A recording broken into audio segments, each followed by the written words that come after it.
Welcome, friend, to another journey together. We're so glad to have you here. Tonight, you will discover 25 calming Buddhist tales that reveal the keys to complete relaxation and inner peace, secrets that have guided seekers to tranquility for over 1,000 years. If you'd like, feel free to share what time it is and where you are listening from. I'm about to share with you a carefully chosen collection of Zen wisdom that reveals the most guarded secrets from ancient masters.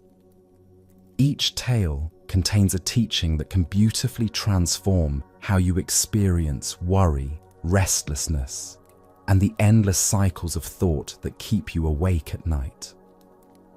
These aren't just stories to pass the time.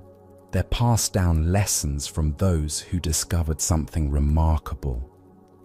That complete mental relaxation comes not from silencing the world outside us, but from understanding the true nature of our own minds. The Buddha taught us, you have power over your mind, not outside events. Realize this, and you will find strength. Tonight, you will uncover exactly what this profound truth means for your own journey to return to your natural state of peace and wisdom. As we move through these calming teachings, you'll feel something beautiful begin to unfold. The weight of your concerns will start to dissolve.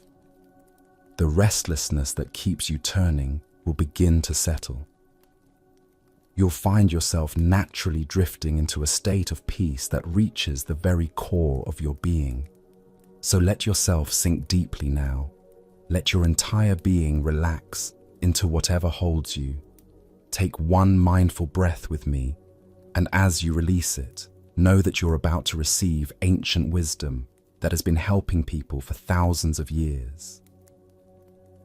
Let us explore a Zen story about creative compassion and the unexpected ways wisdom can serve practical human needs.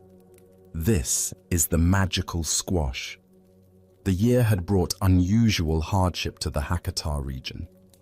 A cholera epidemic had swept through the area like wildfire, leaving communities paralyzed with fear and confusion about how the deadly disease spread and what could prevent it. In the midst of this crisis, old superstitions and desperate theories flourished as people grasped for any sense of control over their frightening circumstances. Among those affected by the epidemic's economic impact was the head of Hapiakuya, a merchant house that had made what seemed like a shrewd business decision earlier in the year. Anticipating high demand for squash during the harvest season, the merchant had invested heavily, purchasing enormous quantities of the vegetable from local farmers. Under normal circumstances, this investment would have yielded substantial profits. But these were far from normal circumstances. As fear of cholera spread through the community, a rumor began circulating that eating squash would increase one's susceptibility to the disease. Whether this belief arose from some misunderstood medical advice or simply from the panic that accompanies epidemic disease, it took hold with devastating effectiveness. Suddenly, no one would buy squash at any price. The merchant, watching his investment rot and his family's financial future crumble, arrived at Master Sengai's temple in obvious distress. "Your Reverence," he said, his voice heavy with desperation. "This year, I expected big profits from squash, so I bought up huge quantities. But now people believe that eating squash will give them cholera, and nobody is purchasing anything.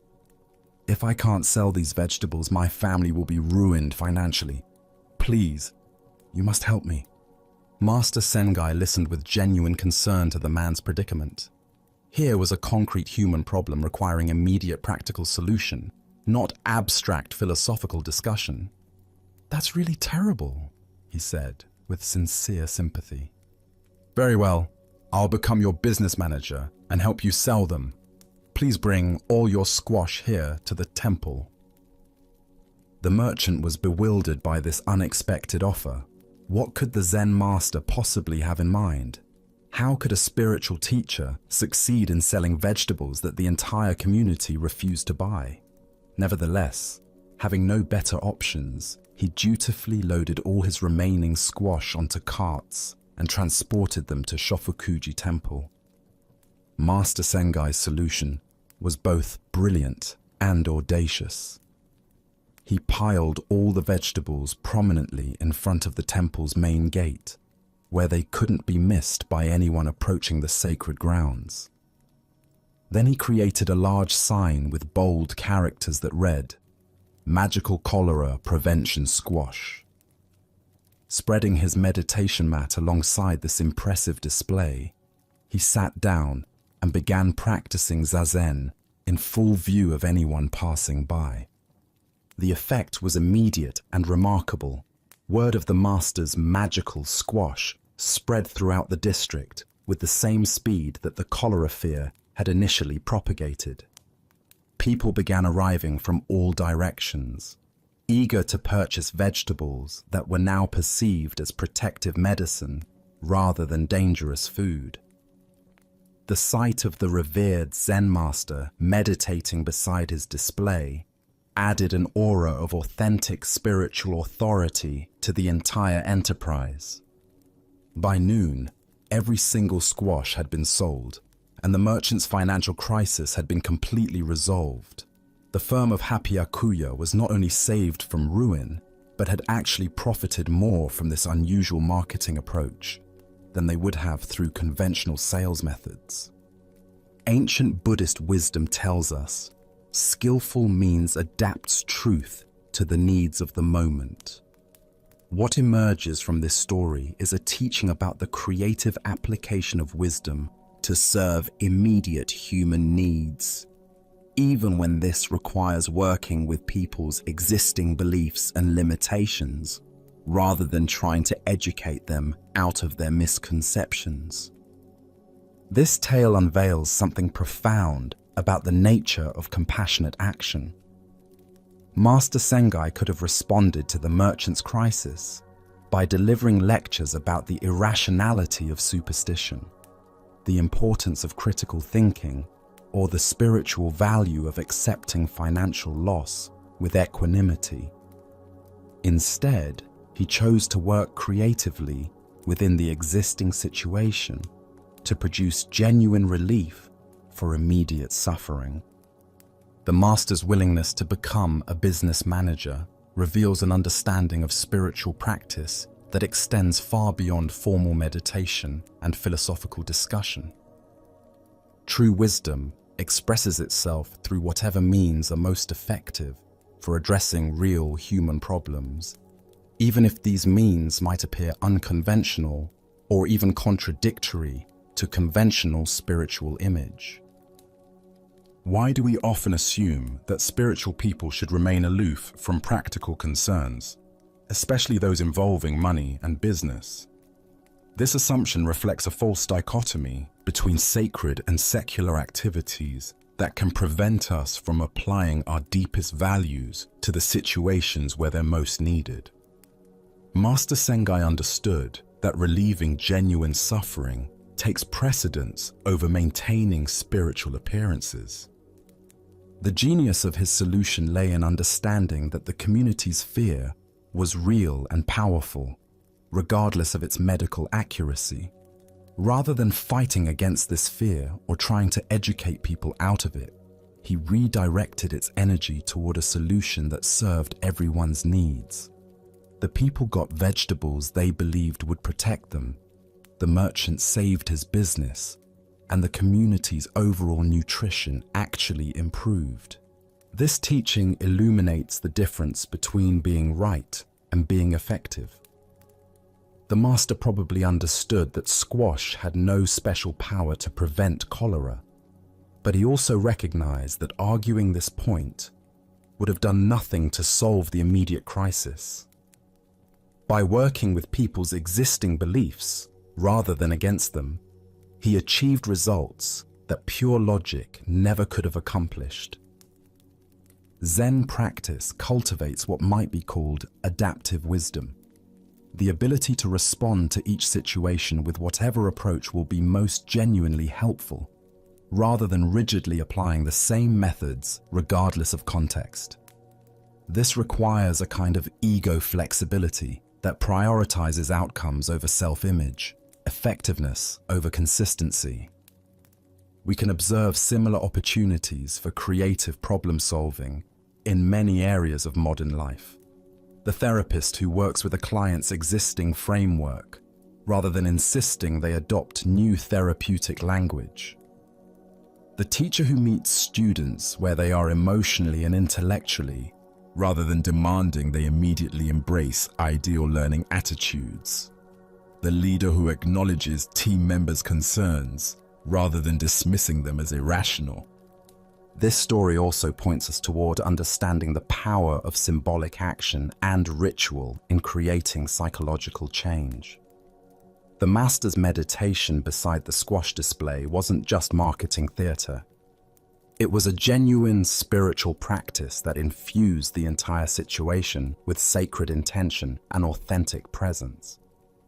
Additionally, our minds tend to separate spiritual practice from practical problem solving, as if wisdom should only concern itself with eternal matters rather than immediate needs.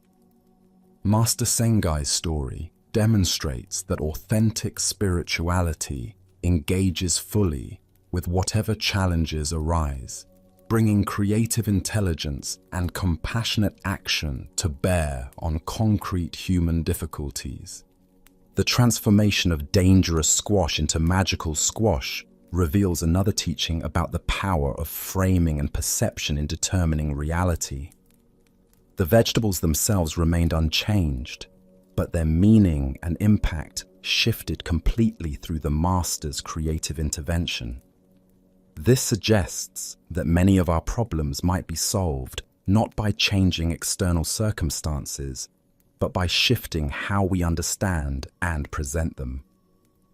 Tonight, as you consider challenges in your own life or community, can you identify situations where creative reframing or working with existing beliefs might be more effective than direct confrontation or logical argument?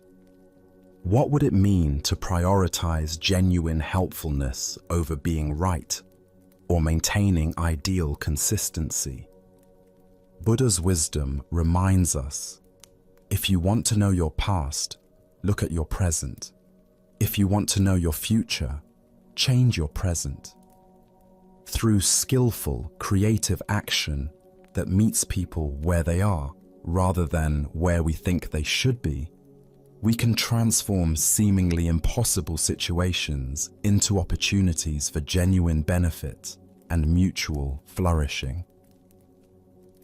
Our next story reveals a profound teaching about the burdens we carry in our minds. This is Muddy Road. Two Zen monks, Tanzan and Ekido, were traveling together along a country road after several days of heavy spring rain.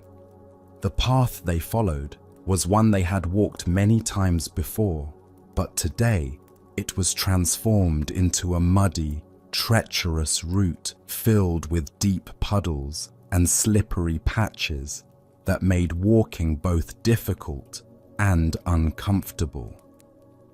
Tanzan was an elder monk, advanced in both age and spiritual development, known for his practical wisdom and natural ease with whatever circumstances he encountered.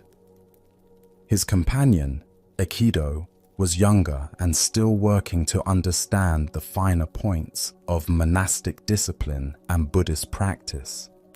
Ekido took great pride in following the rules precisely and was particularly concerned with maintaining the strict behavioral codes that governed interactions between monks and lay people. As they rounded a bend in the muddy road, they came upon a beautiful young woman dressed in an elegant silk kimono. She stood at the edge of a particularly large and deep puddle, clearly unable to cross without ruining her expensive clothing and delicate footwear. The woman looked distressed and uncertain, glancing back and forth between the muddy water and the path she needed to follow. Buddhist monastic rules strictly prohibited monks from having physical contact with women, especially young and attractive ones. This prohibition was designed to help monks maintain their vows of celibacy and avoid situations that might lead to temptation or scandal. Aikido was well aware of these rules and expected that he and his companion would need to find a way around the woman or wait for her to solve her problem independently. But without a moment's hesitation, the elder monk Tanzan approached the woman with a gentle smile. Recognizing her predicament and moved by natural compassion, he spoke to her kindly. "Please allow me to help you across this difficult passage," he said with respectful courtesy. Before Aikido could object or even fully process what was happening, Tanzan had carefully lifted the woman in his arms and carried her across the muddy intersection, setting her down gently on the dry ground on the other side. He bowed politely to her, and she thanked him graciously before continuing on her way. The two monks then resumed their own journey, walking side by side as they had before. But now, there was a tension in the air that hadn't existed earlier. Aikido was deeply troubled by what he had witnessed, but he maintained silence out of respect for his elder companion's seniority and reputation for wisdom. As they walked, Aikido's mind raced with confused thoughts and judgments. How could such an advanced practitioner so blatantly violate one of the fundamental rules of monastic conduct? What if other people had seen this inappropriate contact? How could he reconcile his respect for Tanzan with this apparent breach of Buddhist discipline? The monks continued their journey for several hours, covering many miles of terrain as they made their way toward their destination. Throughout this time, Aikido's agitation continued to build. He found himself unable to focus on the natural beauty around them or engage in the mindful walking that was normally an integral part of their travels.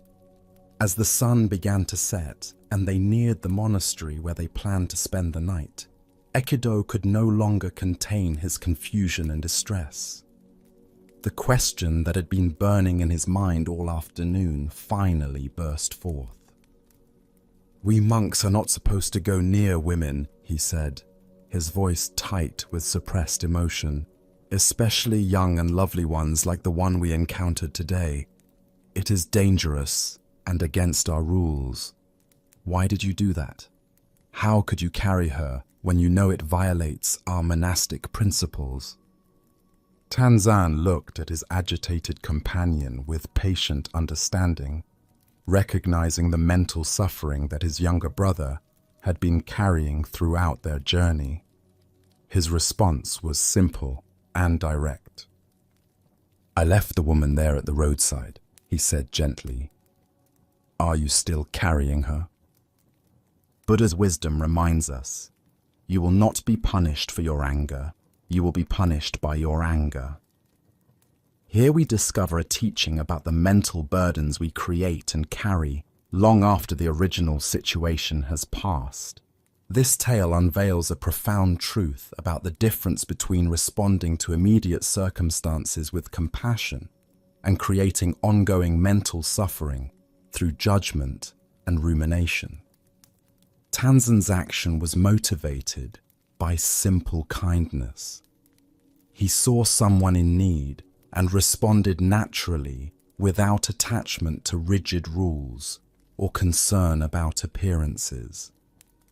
Aikido's response, while understandable from the perspective of monastic discipline, created hours of mental agitation and suffering. He transformed a brief moment of helpful action into an extended internal drama about rules, propriety, and spiritual correctness. In trying to protect the purity of their practice, He contaminated his own mind with judgment and anxiety. Why do we find it so difficult to let go of experiences that have already ended? The mind has a tendency to replay events, especially those that trigger our sense of right and wrong, proper and improper, acceptable and unacceptable. We carry these mental recordings around like heavy luggage, reviewing them repeatedly and adding layers of analysis, judgment, and emotional reaction. Tanzen's question, "Are you still carrying her?" points directly to this habit of mental carrying. The physical act of helping the woman lasted only a few moments, but Ekido had been mentally carrying both the woman and his judgments about the encounter for hours. The original situation was long over, but his mind kept it alive through constant mental repetition. This pattern appears constantly in our daily lives. Someone says something that offends us in the morning, and we replay the conversation throughout the day, carrying the irritation and resentment long after the words have been spoken. A mistake we made years ago continues to create shame and self-criticism in the present moment. A worry about tomorrow's meeting prevents us from being present to today's experiences. Consider how much of your mental energy goes toward carrying situations that have already ended or haven't yet occurred. The argument with your partner last week that you're still processing internally. The presentation next month that you're already rehearsing and worrying about. The criticism you received from a supervisor that continues to replay in your mind days later. In each case, we're like Aikido, carrying something that exists primarily in our thoughts rather than in present reality. The original situation may have been significant and worthy of attention, but our continued mental carrying often creates more suffering than the original event itself. Zen Buddhism distinguishes between appropriate response and excessive mental elaboration. Tanzan responded to what was actually happening in the moment, a person needing help crossing muddy water. He acted with natural compassion, then let the situation go completely. Aikido created an ongoing internal narrative about what had happened, carrying mental burdens that served no useful purpose. This doesn't mean we should never reflect on our experiences or consider the implications of our actions. There's a difference between skillful reflection that leads to insight or appropriate planning, and obsessive mental rehearsal that creates suffering without producing useful results. The teaching points toward developing what might be called carrying discernment, the ability to distinguish between thoughts and concerns that deserve our attention and those that we can safely put down. Some mental carrying is necessary and beneficial. Most of it is optional and burdensome. Tanzen's approach represents the possibility of living with what Zen calls no mind, responding naturally to each situation without creating elaborate mental stories about our responses. He helped the woman because helping was appropriate in that moment, then released the entire experience without self-consciousness or concern about appearances. The Buddha said, "Hatred does not cease by hatred, but only by love. This is the eternal rule." Tanzan's action was motivated by love, compassion for someone in need. Aikido's mental carrying was motivated by hatred, judgment about rule-breaking and impropriety. The love created a moment of assistance, then disappeared. The hatred created hours of internal suffering. What's particularly beautiful about this exchange is how Tanzan's final question served as both teaching and liberation for his younger companion. In pointing out that Ekido was still carrying the woman mentally, he offered him the opportunity to put her down immediately and return to present moment awareness. Sometimes we discover that we've been carrying mental burdens for so long that we've forgotten they're optional.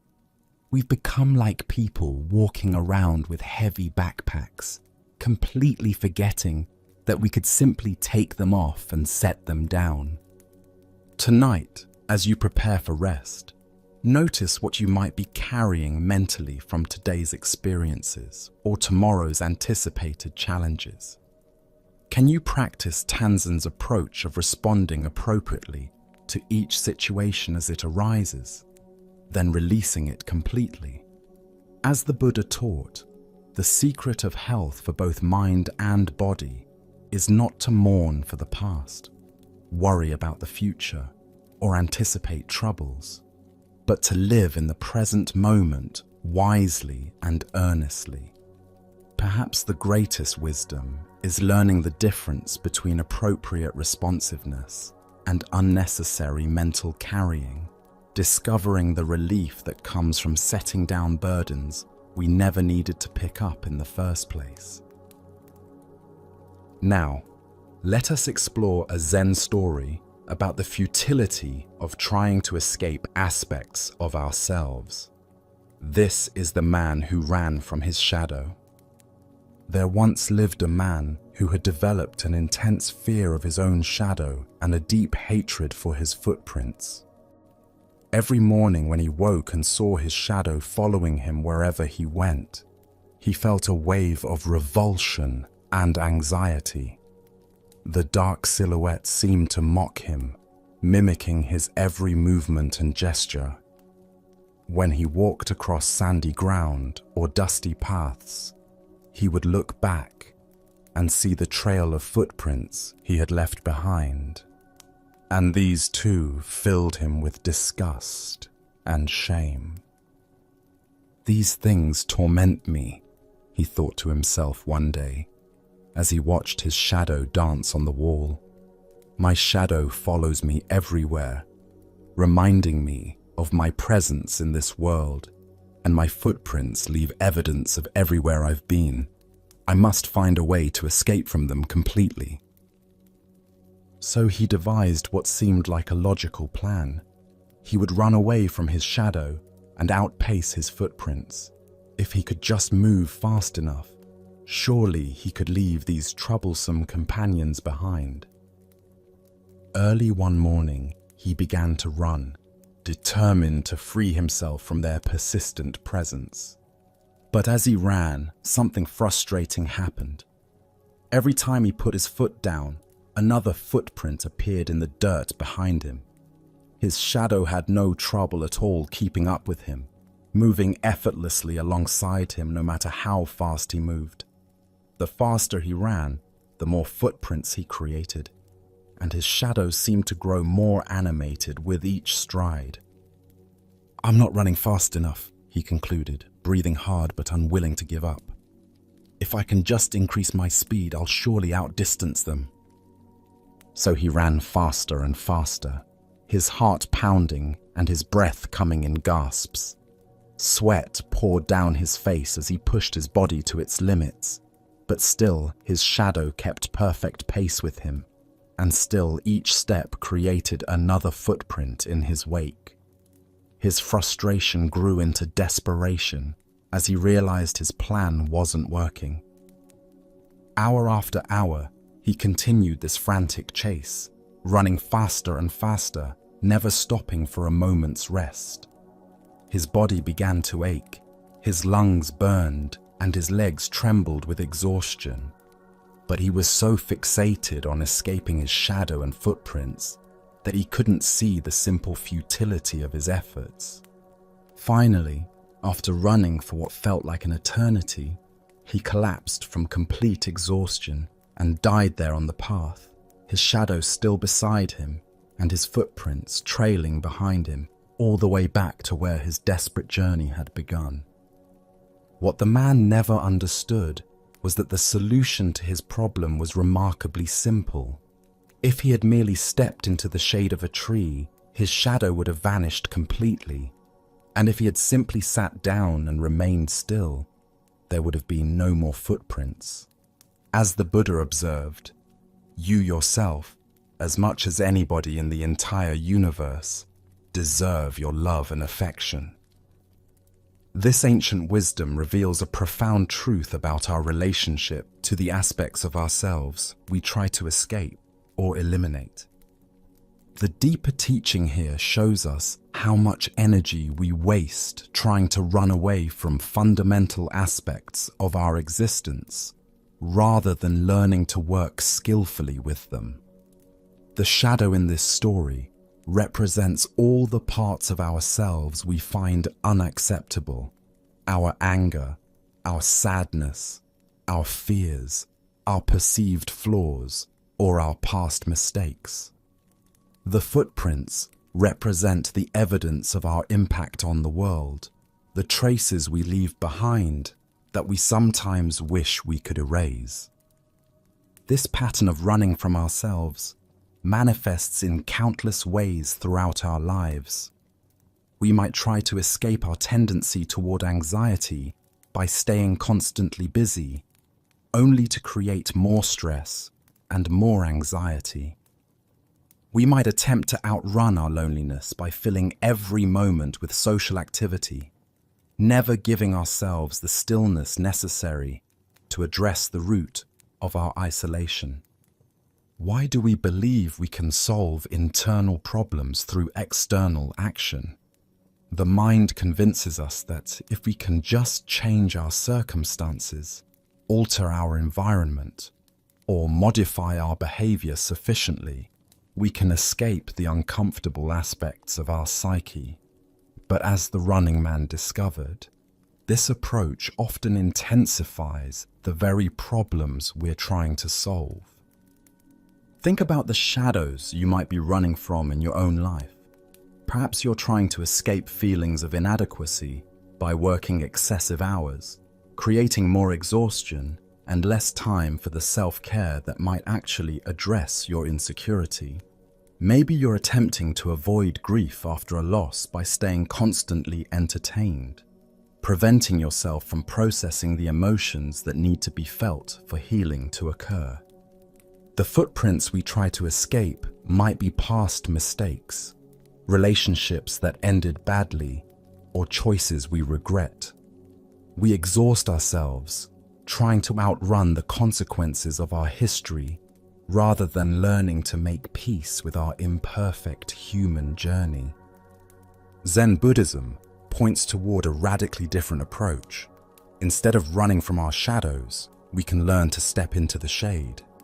Instead of trying to eliminate our footprints, we can learn to walk more mindfully.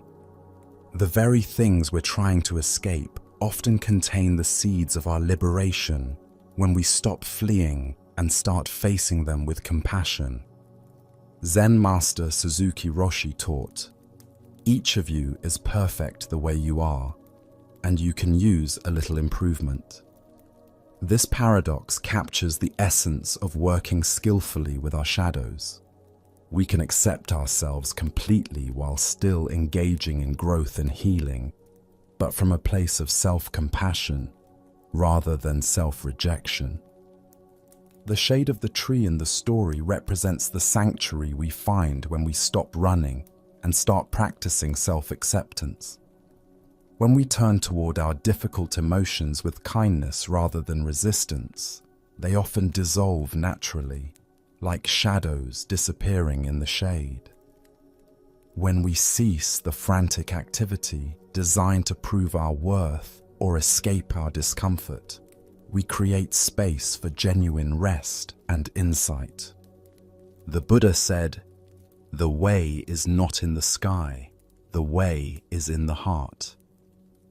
The path to freedom from our shadows leads through them, not around them. By bringing compassionate attention to the parts of ourselves we've been running from, we transform our relationship to them completely. Consider what might change if you stopped running from your particular shadows tomorrow? What if you approached your anxiety with curiosity rather than resistance? What if you met your sadness with compassion rather than distraction?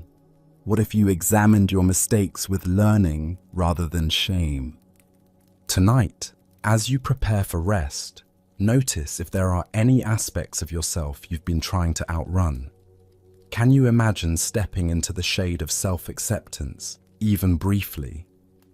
What would it feel like to sit still long enough that no new footprints of regret or shame get created? As the Buddha taught, the trouble is you think you have time, but actually, the time to stop running and find peace with yourself is always right now. Let us now turn to a tale about the difference between intellectual knowledge and lived wisdom. This is Tokusan's rice cakes. Tokusan was renowned throughout the land as a brilliant scholar of the Diamond Sutra, one of the most profound and complex texts in all of Buddhism. He had spent decades studying its every line, memorizing its intricate philosophical arguments, and writing extensive commentaries that other scholars praised for their depth and sophistication. His understanding of the sutra's teachings about emptiness, non-attachment, and the illusory nature of phenomena was considered masterful by academic standards. When Tokusan heard that Zen masters in the southern regions were teaching a different approach to Buddhism, one that emphasized direct experience over scholarly study, he was both intrigued and skeptical. These teachers claimed that enlightenment could be achieved through simple meditation and direct pointing to the mind's true nature, rather than through years of textual analysis and philosophical debate. Convinced that these southern teachers were misguided and that they were leading people away from the Buddha's true teachings, Tokusan decided to journey south to challenge them in formal debate. He was confident that his superior knowledge of the scriptures would easily expose their shallow understanding and return them to proper Buddhist study. He packed his extensive collection of commentaries and scholarly works into a large traveling case and set out on the long journey. The weight of his books slowed his progress, but he was determined to bring these important texts with him as ammunition for the intellectual battles ahead. After several days of travel, Tokusan grew hungry and stopped at a small roadside tea stall run by an elderly woman who was selling rice cakes and simple refreshments to passing travelers. The modest stall offered welcome shade from the midday sun, and the aroma of freshly prepared food reminded him how long it had been since his last meal. "Venerable scholar," the old woman said respectfully, "I would like to purchase some rice cakes to refresh myself," Tokusan announced, setting down his heavy pack of books. The old woman looked at him curiously, noting his scholarly robes and the obvious weight of the leather case he carried. "What is it that you carry in that large pack?" she asked with genuine interest. "These are my commentaries on the Diamond Sutra," Tokusan replied with considerable pride, patting the case affectionately. "I have devoted my life to understanding this most profound of all Buddhist texts." "Is that so?" the old woman said thoughtfully. "How wonderful. Then perhaps you can help me understand something that has always puzzled me about that text." Tokusan straightened up, pleased to have an opportunity to demonstrate his expertise. "I would be honored to answer any question you might have about the Diamond Sutra." The old woman smiled gently. "If you can answer my question correctly, I will give you the rice cakes for free. If you cannot provide a satisfactory answer, I'm afraid you'll need to find refreshment elsewhere." Tokusan, completely confident in his scholarly mastery, readily agreed to this arrangement. What question could a simple tea stall operator possibly pose that would challenge his decades of study? The old woman then quoted directly from the sutra that Tokusan had spent his life analyzing. The Diamond Sutra teaches us that the mind of the past cannot be held, the mind of the present cannot be held, and the mind of the future cannot be held. If this teaching is true, venerable scholar, which mind do you intend to refresh with my rice cakes? Tokusan was struck speechless. All his years of sophisticated analysis, all his elaborate theoretical frameworks, all his profound commentaries suddenly seemed utterly useless in the face of this simple, direct question. He stood there in stunned silence, unable to produce any answer at all. The old woman waited patiently, but it became clear that the great scholar had no response to offer. With gentle compassion, she explained that he would need to continue his journey without refreshment from her stall. Humbled and confused, Tokusan gathered his books and continued walking, but his confidence was completely shattered. He realized that his intellectual understanding was a world away from the direct, lived wisdom that this simple woman possessed. His scholarly knowledge had prepared him to discuss Buddhist philosophy, but not to embody its essential truth. As the Buddha understood, the finger that points to the moon is not the moon. What emerges from this story is the crucial distinction between conceptual understanding and direct realization, between knowing about truth and being truth. This tale unveils a pattern that extends far beyond Buddhist scholarship into every area of human learning and development. We often confuse our ability to explain something intellectually with actually understanding it in a way that transforms how we live. We become experts in describing love while remaining unable to love skillfully, or authorities on happiness while living in constant anxiety. Tokusan's predicament reveals how the accumulation of knowledge can sometimes become an obstacle to genuine insight. His years of study had given him tremendous confidence in his understanding, but they had also created a barrier between him and direct experience. He knew what the Diamond Sutra said about the nature of mind, but he had never really looked at his own mind with the kind of immediate attention the text was pointing toward. Why do we so often mistake intellectual knowledge for wisdom? The thinking mind is seductive in its ability to create elaborate explanations and sophisticated frameworks. It gives us a sense of mastery and control, making us feel that we understand complex realities simply because we can discuss them fluently. But as Tokusan discovered, when life presents us with a direct challenge, conceptual knowledge often proves inadequate. The old woman's question was devastating in its simplicity. She wasn't asking for a philosophical discourse about the nature of time or consciousness.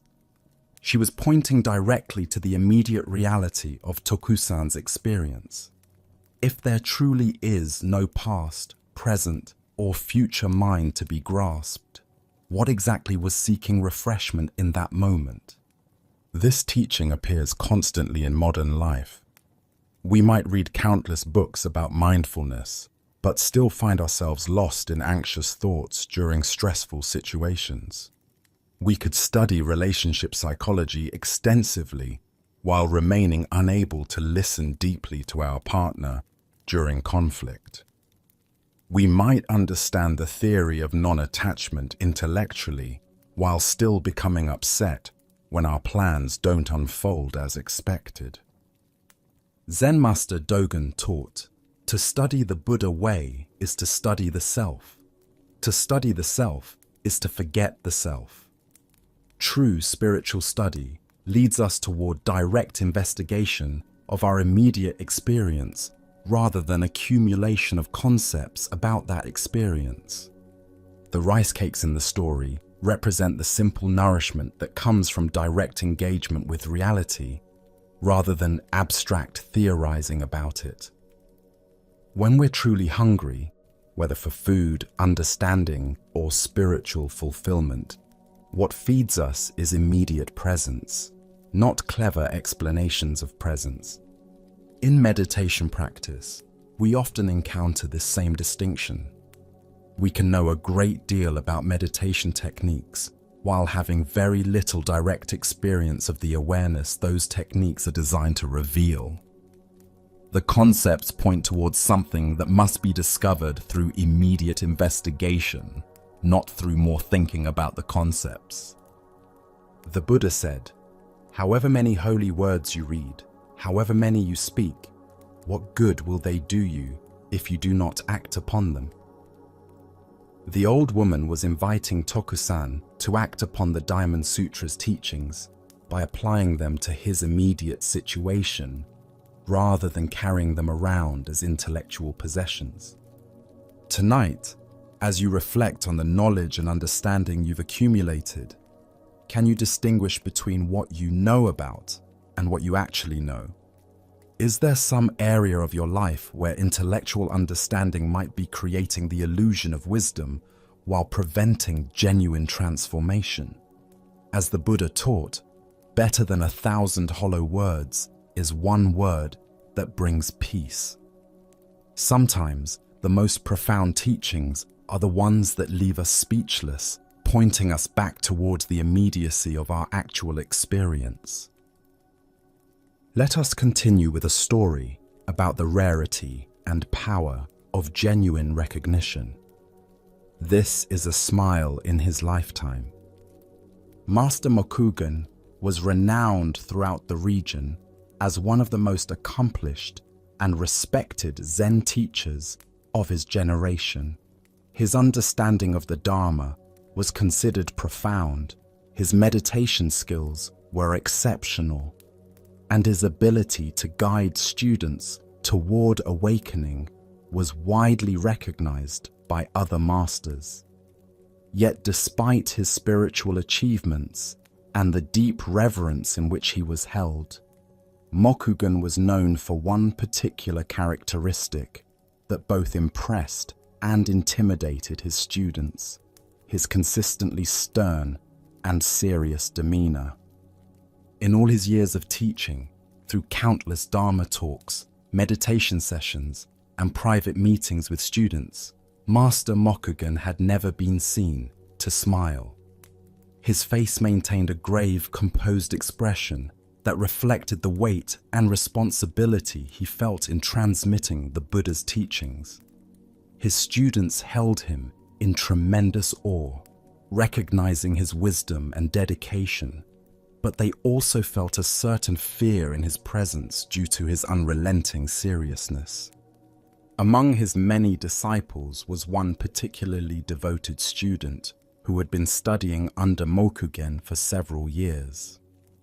This student approached his practice with intense dedication, rising before dawn each day, sitting in meditation for hours, studying the classical texts with great care, and throwing himself wholeheartedly into understanding the deepest aspects of Zen philosophy and practice.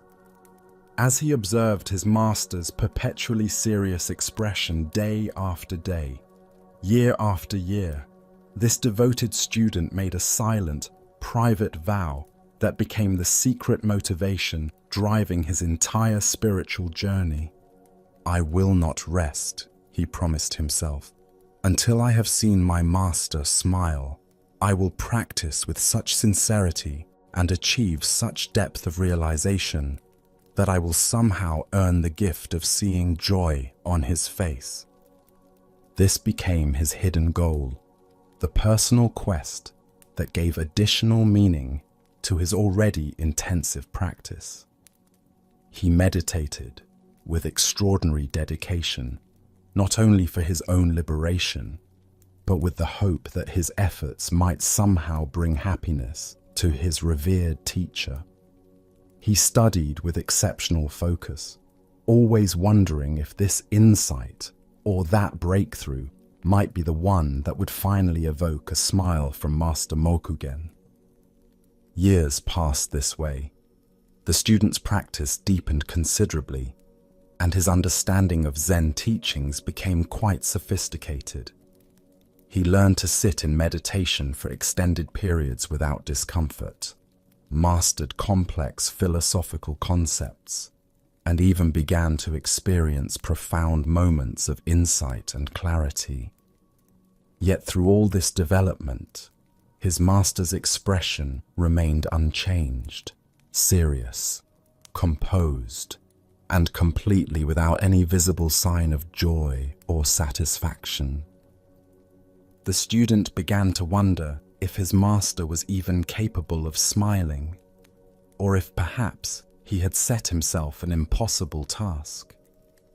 But his determination never wavered, and he continued to approach his practice with the same intensity, always hoping that the next realization would be the one that would transform his teacher's stern countenance. Finally, after many years of this dedicated practice, the student achieved a breakthrough that was unmistakably genuine and transformative. He experienced a profound state of realization in which he understood directly the nature of his own mind and the fundamental truths that all his studying and meditation had been pointing toward. The understanding was not merely intellectual, but embodied, a complete knowing that transformed his relationship to existence itself. Filled with joy and gratitude for this life-changing insight, he immediately sought out Master Mokugen to share his experience. He approached his teacher with deep humility, but also with the confidence that comes from authentic realization. "Master," he said, bowing deeply before his teacher, "I am liberated. I have experienced the awakening that all our practice has been preparing me for." As he looked up at his teacher's face to gauge his response, something extraordinary happened. For the first time in anyone's memory, Master Mokugen's stern features transformed completely. A wide, radiant smile spread across his face, as warm and bright as the morning sun breaking through clouds after a long, dark night. "I am so happy for you," Mokugen said, his voice filled with genuine joy and pride for his student's achievement. Later, the student shared his experience with his fellow practitioners, telling them about the remarkable moment when he had finally seen their master smile. "It took me 10 years of the most intensive practice of my life," he said with a mixture of exhaustion and satisfaction, "just to make him smile once. But I can honestly say it was worth every moment of effort. That single smile contained more teaching and blessing than 1,000 Dharma talks." As the Buddha observed, thousands of candles can be lighted from a single candle, and the life of the candle will not be shortened. Happiness never decreases by being shared. This ancient wisdom illuminates the profound joy that arises when we witness authentic spiritual breakthrough in another person. The heart of this lesson lies in understanding the deep connection between genuine realization and natural joy. Master Mokugen's smile wasn't a reward he chose to give his student, but rather the spontaneous expression of his own happiness at witnessing true awakening. His years of seriousness weren't due to lack of compassion, but reflected the gravity he felt in guiding students towards something precious and transformative.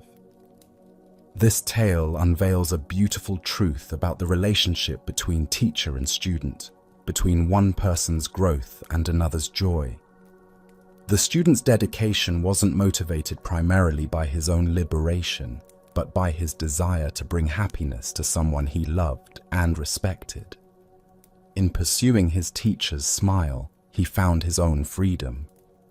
Why did the student's breakthrough finally evoke Mokugen's joy when years of progress had not? The difference between gradual improvement and genuine realization is qualitative rather than quantitative. Technical skill, intellectual understanding, and even deep meditative states, while valuable, are different from the fundamental shift in consciousness that constitutes true awakening.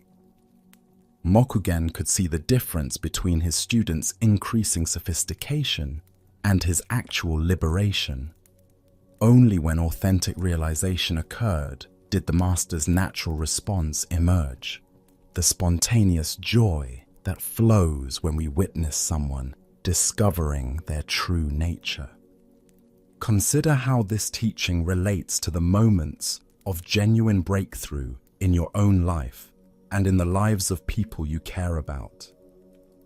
There's a particular quality of recognition that occurs when someone moves from understanding something about truth to embodying truth directly. These moments are rare and precious, worthy of celebration in ways that ordinary achievements are not. This pattern appears in many forms of human development beyond formal spiritual practice. A teacher might work with a struggling student for months, maintaining patience and encouragement through small improvements, only to experience profound joy when the student finally grasps a concept completely.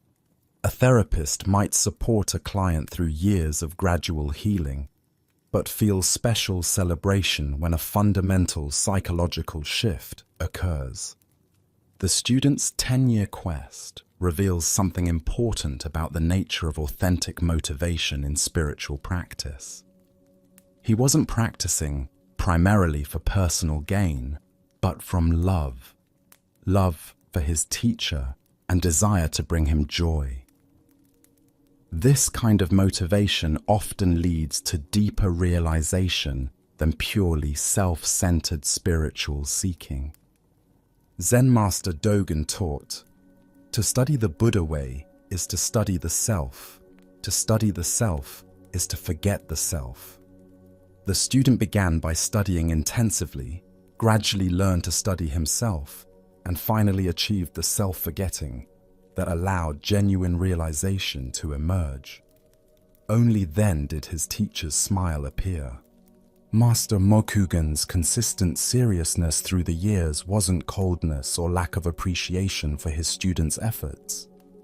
It reflected his understanding that partial realization, while encouraging, isn't the same as liberation.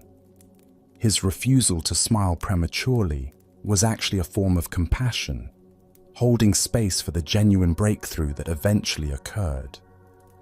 In our own spiritual development, we might sometimes feel discouraged when our progress doesn't seem to evoke the recognition or celebration we hope for from teachers, mentors, or spiritual communities.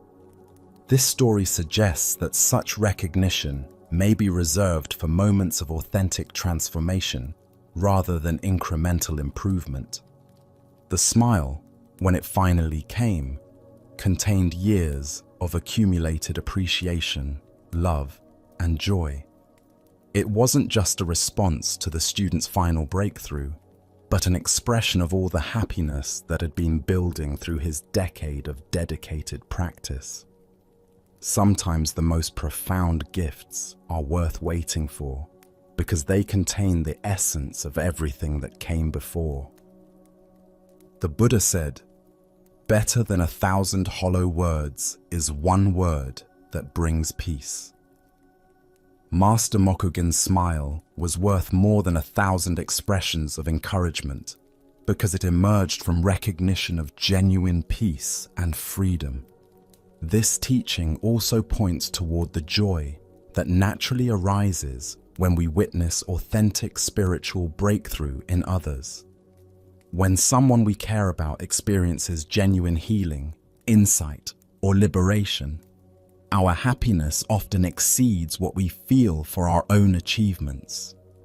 This sympathetic joy reflects our deep interconnectedness and the natural celebration that occurs when consciousness recognizes itself in another. Tonight, as you reflect on your own spiritual journey and the people who have supported your growth, can you sense the profound joy that awaits not just your own realization, but your recognition of awakening in others? As the Buddha taught, just as a mother would protect her only child with her life, even so let one cultivate a boundless love towards all beings. Perhaps the most beautiful smiles are those that arise not from personal achievement, but from witnessing the liberation of someone we deeply love. Our next story reveals a teaching about the fluid nature of identity and the wisdom that transcends conventional categories of pure and impure. This is the all-purpose bowl. Master Sengai's living quarters reflected his approach to life: simple, practical, and unencumbered by the elaborate protocols that many people believed necessary for proper spiritual living. Among his few possessions was a single mixing bowl that served multiple functions throughout his daily routine, demonstrating his commitment to simplicity and his freedom from conventional social expectations. Each morning after relieving himself, the master would fill this bowl with water and use it to wash his hands thoroughly, ensuring proper hygiene while maintaining his focus on present moment awareness. The bowl served this practical sanitary function with the same dignity it brought to all its uses. Later, at lunchtime, Master Sengai would take this same bowl to prepare vegetables that would accompany his simple meal of boiled rice. He would wash and cut vegetables in the bowl, mix seasonings, and use it for all the food preparation that his modest meals required. Finally, he would add the prepared rice to the bowl, transforming it into his eating vessel for the day's main meal. This pattern continued day after day, season after season. The same bowl served seamlessly as wash basin, food preparation vessel, and rice container, its functions shifting fluidly according to the master's immediate needs. To him, this arrangement was perfectly natural and efficient, demonstrating the practical wisdom of not multiplying possessions unnecessarily. However, this unconventional approach eventually caught the attention of a guest who was visiting the temple. Watching the master's routine with growing concern, the visitor finally felt compelled to speak up about what seemed like a serious hygiene violation. "Your Reverence," the guest cautioned carefully, not wanting to offend, but feeling the need to point out what appeared obvious. "Are you sure it's all right to use the same bowl to wash your hands and then serve food? Doesn't this seem unsanitary? What about the risk of contamination?" Master Sengai paused in his meal preparation and looked at his concerned visitor with eyes that held no defensiveness, no irritation at having his methods questioned. Instead, his response revealed a perspective that transcended conventional categories of clean and dirty, appropriate and inappropriate. "When I put food into it," the master explained simply, "it's rice bowl world. And when I wash my hands in it, it's wash bowl world." He paused to let this sink in before continuing with the heart of his teaching. "To you, a wash bowl seems filthy. To me, there's neither pure nor polluted." The guest stood quietly, absorbing the implications of this response, recognizing that the master had just revealed something profound about the nature of identity, function, and the mental categories we use to organize our experience of reality. The Buddha taught, All conditioned things are impermanent.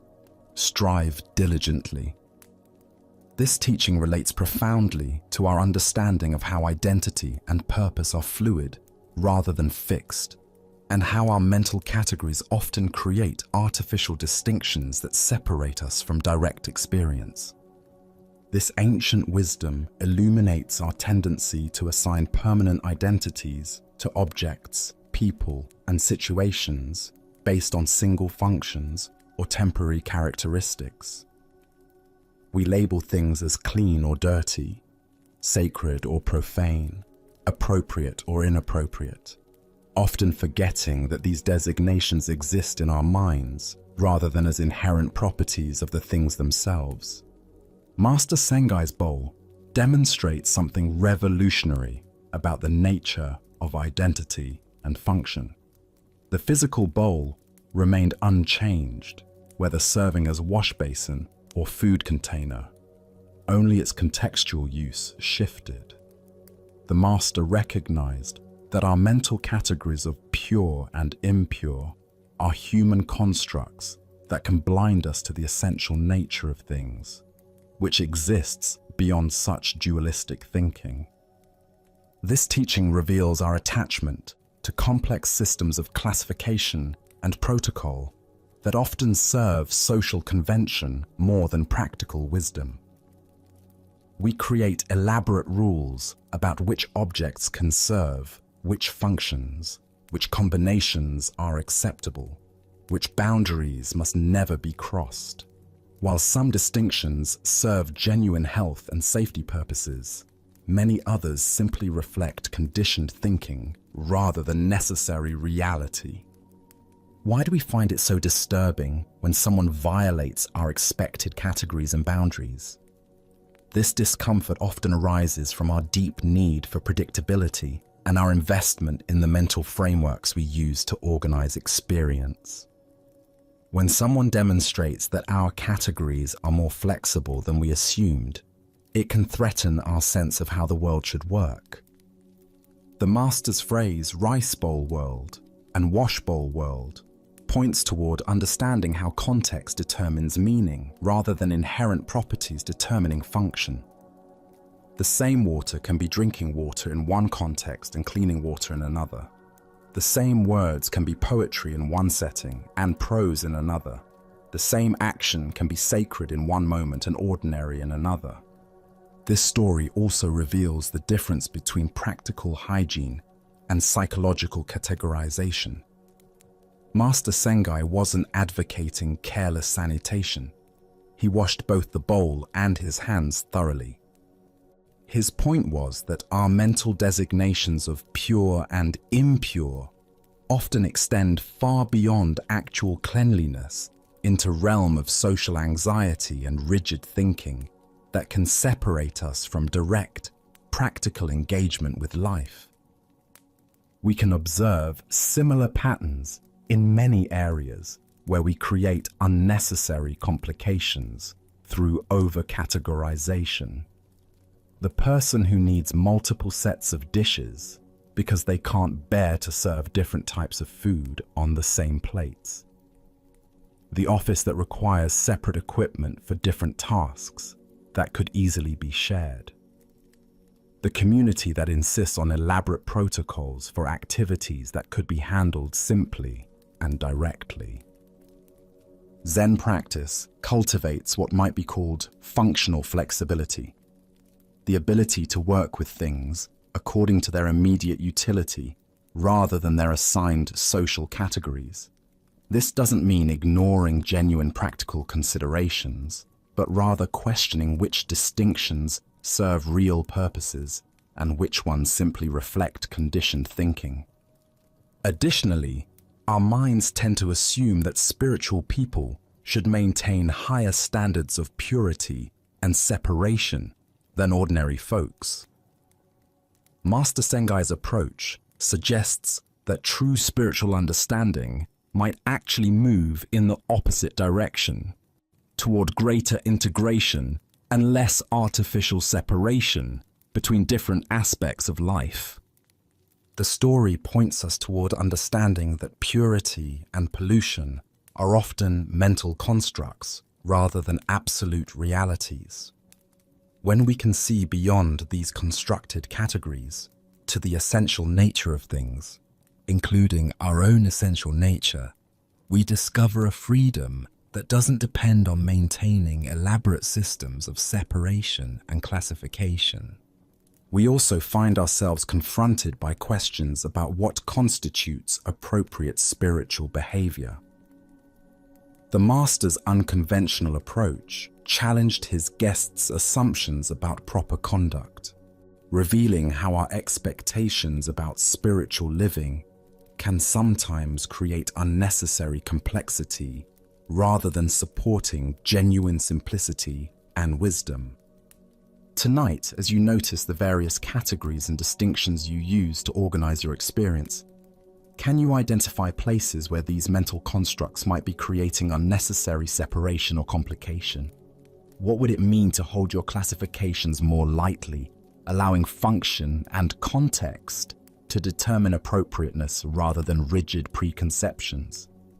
Buddha's wisdom reminds us, form is emptiness, emptiness is form.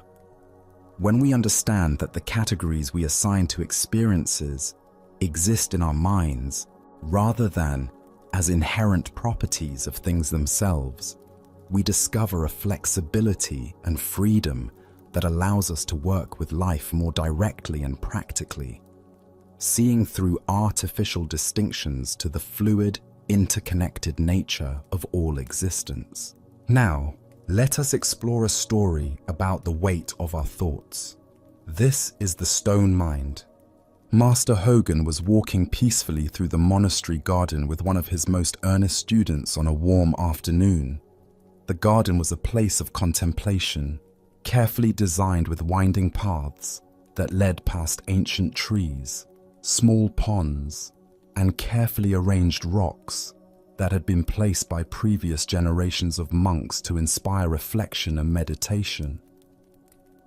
As they strolled along one of the main pathways, the student's attention was drawn to a particularly large boulder that sat prominently near the center of the garden. This stone was massive, perhaps the size of a small building, and had been there for so many years that moss had grown across its surface, and small plants had taken root in its crevices.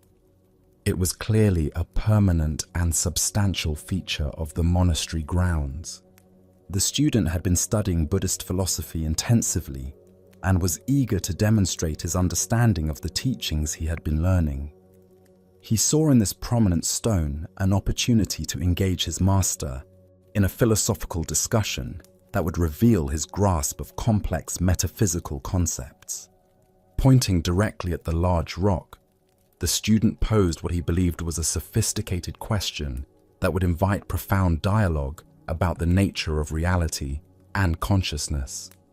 "Master," the student said, with the confidence of someone who had spent considerable time thinking about abstract spiritual matters, "the sutras teach us that all phenomena ultimately exist within consciousness, that everything we perceive is, in the deepest sense, a manifestation of mind itself.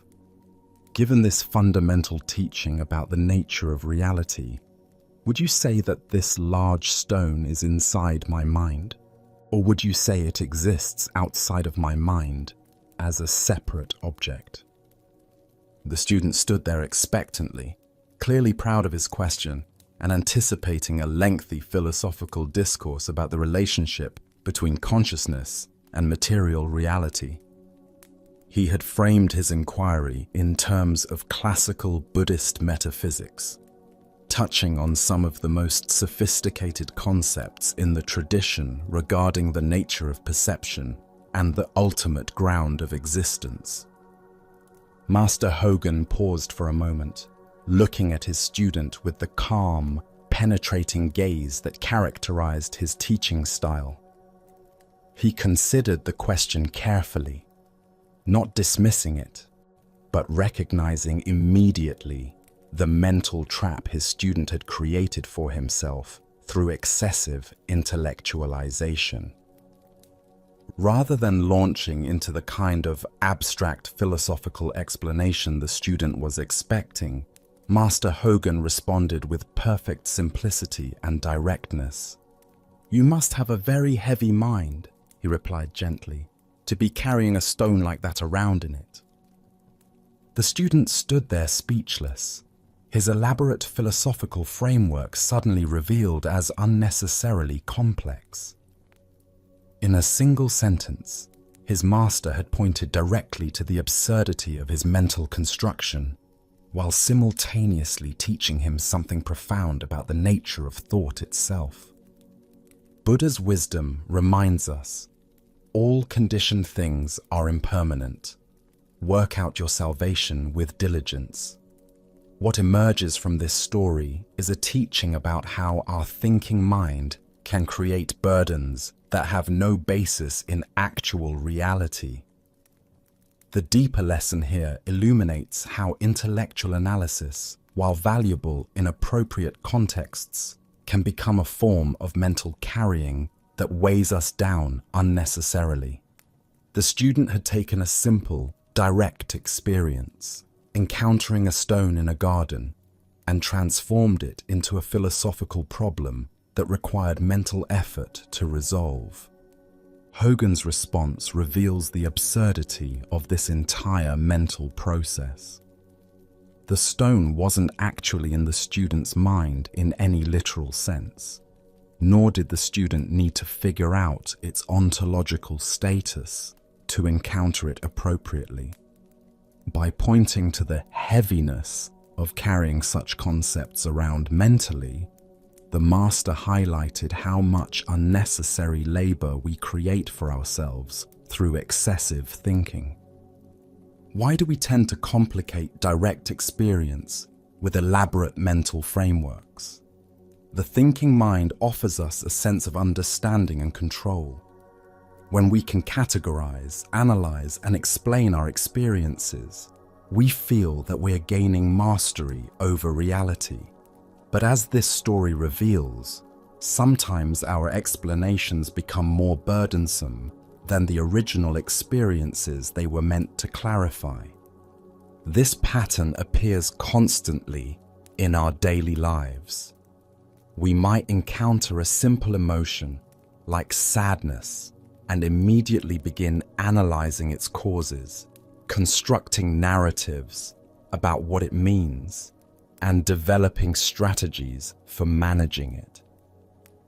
What began as a straightforward feeling becomes a heavy psychological project that we carry around in our minds. Or we might have a disagreement with a friend and transform it into an elaborate mental case study involving personality analysis, relationship dynamics, and complex theories about human behavior. The simple task of addressing a misunderstanding becomes weighed down with conceptual baggage that makes resolution more difficult rather than easier. In spiritual practice, this tendency toward mental heaviness shows up as what might be called Dharma collecting, accumulating insights, techniques, and understandings that become burdens rather than liberations. We might study meditation for years while creating an increasingly complex internal library of spiritual concepts that we carry around rather than simply sitting quietly and breathing. Zen Master Yun Men said, "Every day is a good day." This points toward the possibility of meeting each moment directly without the mental weight of excessive interpretation or analysis. The stone in the garden was simply a stone, an object to be appreciated, perhaps sat upon or simply noticed and passed by. It didn't require philosophical categorization to be encountered appropriately. Hogan's teaching method was particularly skillful because he didn't dismiss his student's question as wrong or inappropriate. Instead, He pointed to the practical consequence of thinking in such abstract terms, the heaviness it creates in our mental experience. By using the metaphor of carrying physical weight, he made the burden of excessive thinking tangible and obvious. This teaching doesn't advocate for abandoning all thinking or philosophical inquiry. Intellectual understanding has its place and value, but it does point toward distinguishing between useful thinking that serves practical purposes and mental elaboration that creates unnecessary complexity and burden.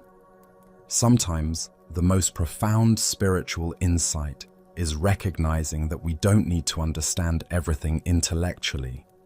We can encounter a beautiful sunset without analyzing the physics of light refraction. We can feel love for someone without constructing elaborate theories about the nature of human connection. We can sit in meditation without carrying around complex ideas about enlightenment. The Buddha taught simplicity, patience, compassion. These three are your greatest treasures. Hogan was pointing his student toward the treasure of simplicity, the relief that comes from setting down mental weights we never needed to pick up in the first place. Tonight, as you prepare for rest, notice if you're carrying any stones around in your mind. Complex worries about future scenarios, elaborate interpretations of past events, or sophisticated analyses of your current circumstances. What would it feel like to simply set these mental burdens down, even temporarily? As the Buddha reminded us, peace comes from within. Do not seek it without. Sometimes the deepest peace comes not from finding better thoughts to think, but from recognizing that we don't need to carry so many thoughts at all. Our next story reveals a profound lesson about the nature of anger and our projections onto others. This is The Empty Boat. A young boatman known for his fiery temper was ferrying his small wooden craft across a wide, misty river in the early morning hours. He took great pride in his navigational skills and the care he brought to his work. But the slightest inconvenience or disruption could send him into a blazing rage. His reputation for explosive anger was well known among the other river workers, who often avoided him during his darker moods. On this particular morning, thick fog had settled over the water, reducing visibility to just a few feet in any direction. The boatman squinted through the grey mist, carefully steering his vessel across the familiar waters.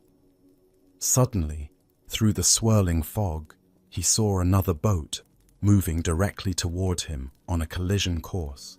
"Hey, turn aside!" he shouted into the mist, his voice echoing across the water. "You're going to hit me! Can't you see where you're going?" But the other boat continued steadily forward, showing no sign of changing direction. The boatman's anger began to build as he shouted again, his voice now filled with fury. He cursed the other pilot's carelessness and incompetence, his rage growing with each passing second. Despite his increasingly angry warnings, the other boat struck his own with a solid, jarring thud. Now boiling with indignation, the boatman was ready to leap into the other vessel and give its foolish pilot a piece of his mind. He prepared himself for a confrontation, ready to unleash all his pent-up frustration on the person who had so carelessly disrupted his morning journey. His fists were clenched, his face red with anger as he moved toward the other boat. But as he peered through the mist at the vessel that had struck him, he discovered something that stopped him completely. The boat was empty. There was no pilot at the tiller, no person to blame or confront. It was simply a drifting boat that had been carried into his path by the river's current. In that instant, his anger vanished completely. It was impossible to be furious at an empty boat, There was no target for his rage, no one to receive his harsh words. All the aggressive energy that had built up inside him suddenly had nowhere to go. He simply pushed the empty vessel away and continued his journey, his mind now as calm as the misty river around him. Buddha's wisdom reminds us, holding on to anger is like drinking poison and expecting the other person to die. The heart of this lesson lies in recognizing how much of our anger is directed at empty boats, projections of intention where none exists. This tale unveils a fundamental truth about the nature of human reactivity. Most of our emotional suffering comes not from what others actually do to us, but from the stories we create about their motivations, intentions, and character. We assume malice where there might be distraction, disrespect where there might be ignorance, and personal attack where there might be simple circumstance. Why do we so readily populate empty boats with imaginary pilots to blame? Our minds evolved to quickly assess threats and assign agency to potentially dangerous situations. This survival mechanism served our ancestors well when distinguishing between a rustling bush caused by wind versus a predator. But in modern social situations, this same tendency leads us to attribute deliberate, harmful intent to actions that may have no such motivation. Think about your daily interactions. When someone cuts you off in traffic, do you immediately assume they're inconsiderate and selfish? When a colleague doesn't return your greeting, do you decide they're being rude or dismissive? When a friend cancels plans last minute, do you interpret it as a sign they don't value your friendship? In each case, you may be creating a pilot for an empty boat. The driver who cut you off might be rushing to the hospital with a sick child. Your colleague might be preoccupied with devastating personal news. Your friend might be struggling with anxiety or depression. Most people's actions have far more to do with their internal experience than with any intention to harm you. Zen master Huang Po taught, "The foolish reject what they see, not what they think. The wise reject what they think, not what they see." When we react to our interpretations rather than to what actually happened, we're fighting empty boats. This doesn't mean becoming passive or failing to set appropriate boundaries. If someone's behavior affects you negatively, you can address it skillfully without creating elaborate stories about their motivations. You can say, "When you interrupted me, I felt unheard," rather than, "You're always so disrespectful and self-centered." The practice involves pausing when anger arises and asking, "Am I reacting to what actually happened, or to the story I'm telling myself about what happened? Am I angry at a person's actions, or at the pilot I've imagined in their empty boat?" In Zen meditation, we learn to observe our thoughts and emotions as passing phenomena rather than absolute truths. When anger arises, instead of immediately believing and acting on it, we can notice, anger is here. What story is my mind creating? What am I assuming about this person's intentions? The Buddha said, "You will not be punished for your anger. You will be punished by your anger." Each time we populate an empty boat with a malicious pilot, we create suffering for ourselves. Each time we remember that most boats are simply drifting with the current, we free ourselves from unnecessary reactivity. Tonight, as you reflect on recent moments of frustration or anger, can you identify which boats were truly piloted and which were empty? Can you feel the difference in your body between reacting to harmful intent versus responding to simple circumstance? As the Buddha taught, peace comes from within. Do not seek it without. When we stop fighting empty boats, we discover that peace was available all along. Our next story reveals how liberation comes not from achieving something new, but from recognizing what was never born and can never die. This is the teaching of freedom from birth and death. In a quiet monastery garden where cherry blossoms drifted on the spring breeze, a dedicated student named Goshu approached the wise Zen master Yue. For years, Goshu had been practicing meditation, studying texts, and following all the prescribed methods of spiritual development. Yet despite his sincere efforts, he felt no closer to the enlightenment he desperately sought. Goshu bowed respectfully before his teacher, his face showing the strain of prolonged spiritual seeking. Master, I have been studying Zen for many years, following every instruction, sitting in meditation daily, reading the ancient texts, but I have not yet succeeded. I feel as lost as when I began. Please give me some guidance. What am I missing? What more must I do? Yue looked at his earnest student with compassion, seeing the weight of spiritual ambition that had become a burden rather than a path to freedom. He understood that Goshu's very effort to achieve enlightenment had become the obstacle to recognizing his inherent awakeness. There is no secret trick to Zen study, Yue said simply. It's just a matter of freedom from birth and death. Goshu's brow furrowed with confusion. This answer seemed to make his quest even more daunting. Master, how does one pass through birth and death to freedom? That sounds like the most difficult task of all. If I cannot even quiet my mind for a few minutes, how can I transcend birth and death? Yui's eyes brightened, and he raised his voice with sudden intensity. Your every passing thought is birth and death. At these words, something shifted dramatically in Goshu's understanding. Like a veil suddenly lifted, he saw that what he had been seeking as some future attainment was actually the very nature of his present experience. The constant arising and passing away of thoughts, sensations, and emotions. This endless flow was not something to escape, but the very freedom he had been pursuing. Goshu went into ecstasy, feeling as if he had put down a heavy burden he didn't even realize he had been carrying. The relief was profound and immediate.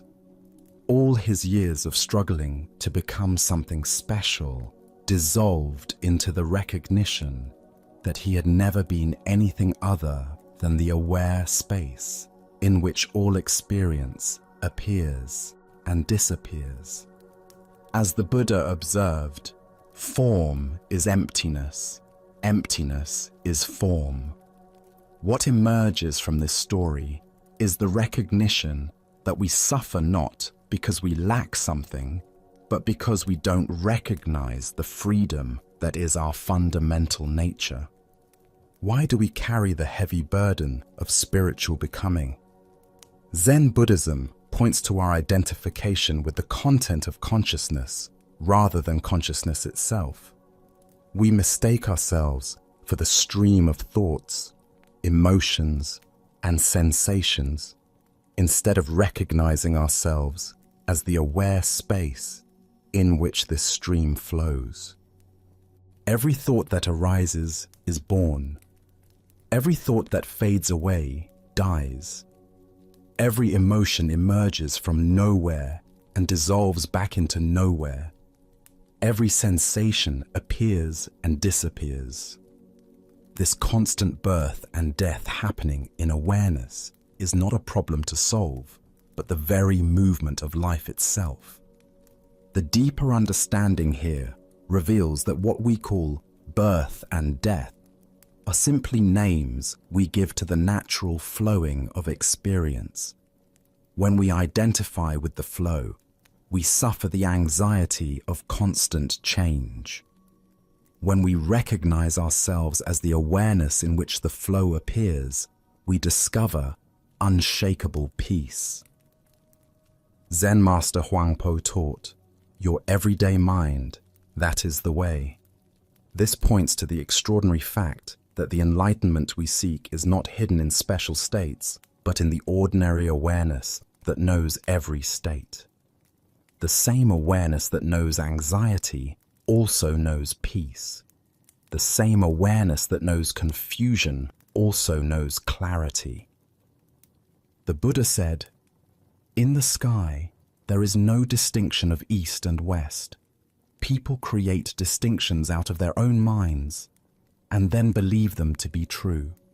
Our spiritual seeking often creates the very problem it attempts to solve by imagining that some states of consciousness are spiritual while others are mundane. Consider how much energy you invest in trying to have better thoughts, more peaceful emotions, or more pleasant experiences. Each effort to improve the content of consciousness reinforces the belief that you are that content, rather than the awareness that witnesses it all with equal presence. In Japanese Zen, there is a teaching called just sitting, or shikantaza. This practice involves recognizing that the sitting itself is enlightenment, rather than a method to achieve enlightenment. Similarly, your current awareness, exactly as it is the freedom you seek, rather than a stepping stone to freedom. Tonight, as thoughts arise and pass away in your awareness, can you recognize the birth and death that UEA pointed to? Can you see that you are not the thoughts that come and go, but the unchanging awareness in which they appear?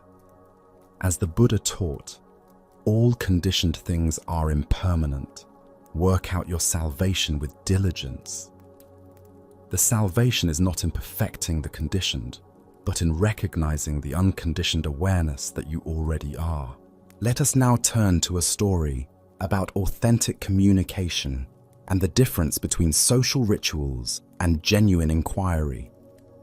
This is the teaching of the Zen master in the fields and the students' dance. In the early morning hours, when mist still clings to the rice paddies and the air carries the fresh coolness that will soon give way to the day's heat, a Zen master works quietly in the monastery's fields. His movements are unhurried and precise as he tends to the young plants, pulling weeds and adjusting the small channels that direct water through the terraced plots. This manual labor is as much a part of his spiritual practice as formal meditation, each action performed with complete attention and care. Along the path that borders these fields, students begin their daily procession toward the meditation hall for morning sitting practice. They walk in contemplative silence, their minds already turning inward in preparation for the period of formal meditation that will begin their day. The sight of their master working in the fields has become familiar, a reminder that spiritual practice extends far beyond the cushion into every aspect of daily life. As each student passes by the working master, he looks up from his tasks and calls out the same friendly greeting. "Good morning, how are you?" His voice carries genuine warmth and interest, as if he has been waiting specifically for the opportunity to connect with this particular person in this particular moment. Student after student responds with cheerful but automatic replies. "Good, thank you, master," or "Very well," or "Fine, fine." Their answers come quickly and easily, requiring no thought or self-examination. These are the responses that social convention provides for such moments: pleasant, positive, and designed to keep conversation moving smoothly without creating awkwardness or delay. With each conventional answer, the Zen master sighs quietly and shakes his head with what appears to be disappointment. Yet he continues his pattern, greeting the next passing student with the same question. receiving the same type of response and expressing the same subtle frustration with the exchange. Finally, one student approaches whose awareness has been sharpened by observing this repeated pattern. When the master calls out his familiar greeting, "Good morning, how are you?" this student pauses instead of offering an immediate reply. He considers the question seriously, as if hearing it for the first time. After a moment of genuine reflection, instead of answering with words, the student removes his hat, turns it around so it sits backward on his head, and performs a small, spontaneous dance, a few steps that express something authentic about his actual state of being in this moment. His response is playful, original, and completely his own.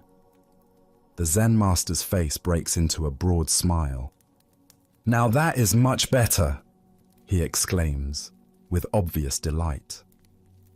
Buddha's wisdom reminds us, speak only endearing speech, speech that is welcomed, speech, when it brings no evil to others, is pleasant. This ancient wisdom illuminates the difference between communication that connects and conversation that merely fills space. Why do we default to automatic responses when asked about our well-being, even by people who might genuinely want to know? Buddhist psychology reveals that most social interactions operate through learned scripts that prioritize efficiency over authenticity.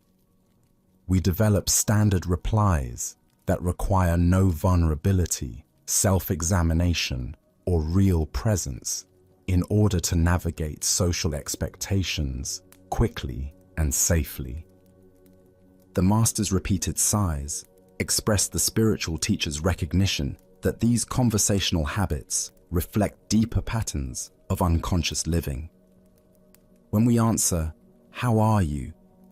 without actually checking in with ourselves, we miss opportunities for both self-awareness and genuine connection. We remain strangers to our own experience while presenting pleasant facades to others. The student's creative response demonstrates what Zen calls original mind, consciousness that responds freshly to each situation rather than relying on conditioned patterns. His little dance wasn't elaborate or dramatically expressive, but it emerged from actual awareness of his state in that moment, rather than from social programming. This story addresses the broader question of authenticity in daily communication. How often do we ask questions we don't really want answered? How frequently do we give responses that reveal nothing about our actual experience? These habits create a kind of collective sleepwalking, where everyone participates in conversations that never quite make contact. The Buddha taught about right speech as one of the essential elements of spiritual development. This includes not only avoiding harmful words, but also cultivating communication that serves truth and connection. Right speech emerges naturally when we bring genuine presence to our interactions, rather than operating on autopilot. Consider how your own conversations might change if you treated "How are you?" as a real inquiry requiring honest response. This doesn't mean burdening others with elaborate personal details, but it might mean pausing to actually check your state before answering, allowing something authentic to emerge, rather than defaulting to "fine."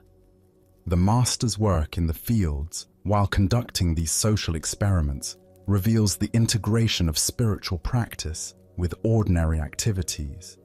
His question wasn't separate from his farming, but another form of cultivation, tending to the quality of human connection just as carefully as he tended the rice plants. Zen teacher Charlotte Joko Beck often spoke about the importance of being present with what is actually happening, rather than with our ideas about what should be happening. The conventional responses to "How are you?" often reflect our ideas about what others want to hear rather than honest awareness of our current experience. The student's dance also demonstrates that authentic expression doesn't require sophisticated language or deep philosophical insights. Sometimes, a simple gesture that arises spontaneously from genuine presence communicates more effectively than elaborate verbal explanations. His backward hat and few dance steps revealed something real about his spirit in that moment. This teaching extends beyond verbal communication to all forms of expression. How often do we present ourselves according to learned templates, rather than allowing our authentic nature to show? Do our clothes express genuine preferences or social conformity? Does our behavior reflect conscious choice or unconscious habit? The master's delight in receiving an original response reveals the joy that emerges when human beings make authentic contact. Despite the simplicity of the exchange, something genuine passed between teacher and student that had been absent from all the previous interactions. This is what Zen calls direct transmission, understanding that moves from one awareness to another without relying on conventional forms. Buddhist meditation teacher Jack Cornfield writes about bringing beginner's mind to familiar experiences. The student who danced demonstrated this principle by treating a routine social question as if he had never heard it before, allowing fresh awareness to shape his response rather than relying on habitual patterns. The deeper invitation here involves developing comfort with not knowing how to respond before our authentic reaction reveals itself. The dancing student didn't plan his creative expression. He simply allowed sufficient space for something genuine to emerge, rather than rushing to fill the conversational gap with standard phrases. Tonight, as you reflect on your own patterns of communication, can you imagine treating casual questions as opportunities for authentic expression rather than obligations to provide expected answers? Perhaps you'll discover that even brief interactions can become gateways to greater self-awareness and more meaningful connection. As the Buddha observed, the tongue, like a sharp knife, kills without drawing blood. But the tongue can also heal, connect, and awaken when guided by presence rather than habit. Let us continue our journey with a story about the limits of intellectual understanding and the humility that true wisdom requires. This is the ultimate point. A learned Zen priest named Tai Gu had spent years studying sacred texts, mastering meditation techniques, and developing a reputation for spiritual insight. When the position of abbot became available at a respected temple, the community chose him, confident in his wisdom and abilities. Tai Gu accepted the role with pride, believing his years of preparation had equipped him for spiritual leadership. Soon after his appointment, a woman from the village approached the temple, her face etched with the deep grief of a mother who had lost her child. She bowed before the new abbot, her eyes filled with desperate hope. "Venerable Master," she said, her voice breaking, "I have heard of your great wisdom and compassion. My child has died, and my heart is shattered. Please, tell me where my child has gone. I need to know, where is my beloved child now?" Tai Gu sat in silence, his mind racing through all the Buddhist teachings he had memorized about death, rebirth, and the nature of existence. He had studied the complex doctrines of different schools, could quote countless sutras about the bardos and the cycles of karma, and had meditated on the impermanence of all phenomena. Yet faced with this mother's raw anguish and simple question, he found himself utterly speechless. The philosophical concepts that had seemed so clear in scholarly discussion suddenly felt hollow and inadequate. The woman's grief was immediate and real, while his understanding remained theoretical and distant. He opened his mouth to speak, but no words came. How could he offer intellectual explanations to a heart torn apart by loss. The woman waited, her eyes searching his face for some comfort, some insight that might ease her unbearable pain. But Taigu remained silent, realizing with growing horror that despite all his study and supposed attainment, he had no authentic answer to offer her. Finally, the woman rose slowly, her shoulders shaking with silent sobs. She bowed once more and walked away, leaving Taigu alone with the weight of his inadequacy. Her footsteps echoed in the temple hall long after she had gone. That night, Taigu sat in deep contemplation, his certainty about his spiritual development crumbling.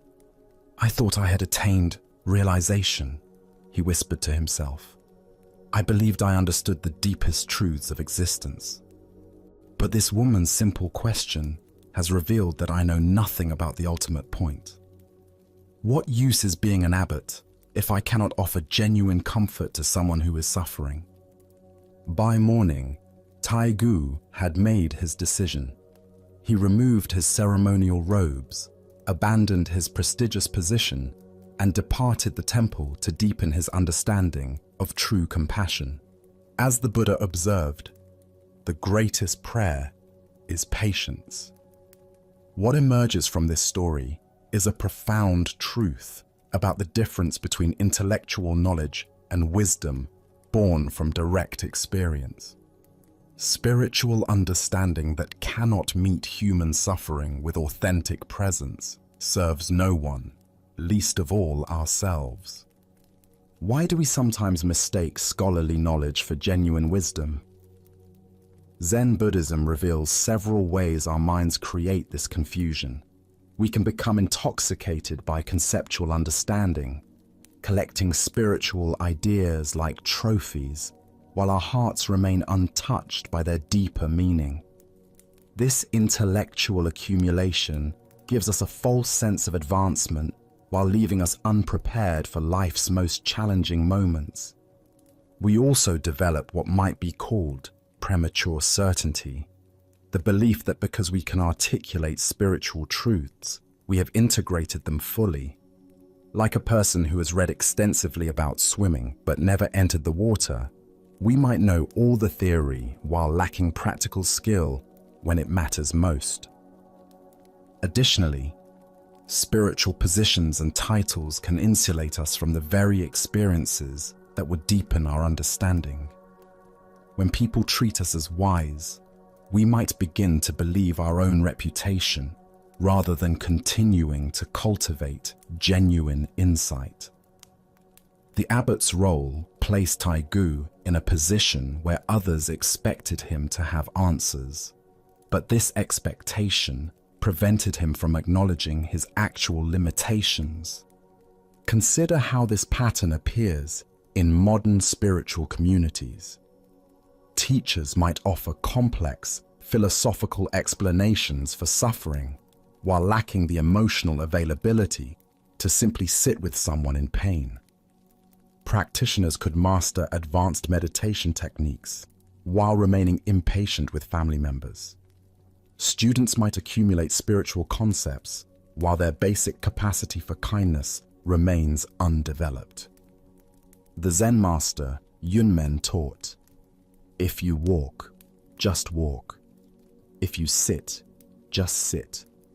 But whatever you do, don't wobble." Taigu was wobbling between intellectual understanding and authentic realization. The grieving mother's question demanded presence, not philosophy. Compassion, not concepts. This doesn't diminish the value of spiritual study, but rather places it in proper perspective. Sacred texts and teachings serve as maps pointing toward direct experience, not substitutes for the journey itself. When we mistake the map for the territory, we become lost in abstraction while life's essential questions remain unanswered. The woman's question, "Where has my child gone?" cannot be answered adequately through doctrine or philosophy. It requires the kind of understanding that emerges only from confronting our own losses, sitting with our own grief, and developing the capacity to be present with suffering without needing to fix or explain it away. Taigu's decision to abandon his position demonstrates remarkable courage and authentic spiritual insight. Rather than defending his reputation or offering hollow comfort, he chose honesty about his limitations. This humility opened the door to genuine learning, while clinging to false certainty would have kept him trapped in spiritual pretense. The Buddha said, "Doubt everything, find your own light." True spiritual authority comes not from having all the answers, but from the willingness to remain present with life's deepest questions. Sometimes the most helpful response to someone's suffering is simply acknowledging that we don't know, but we're willing to sit with them in their pain. Tonight, as you reflect on your own spiritual understanding, can you distinguish between knowledge that lives in your head and wisdom that flows from your heart? Where might you be substituting concepts for genuine realization? What would it mean to approach life's ultimate questions with Taigu's hard-won humility?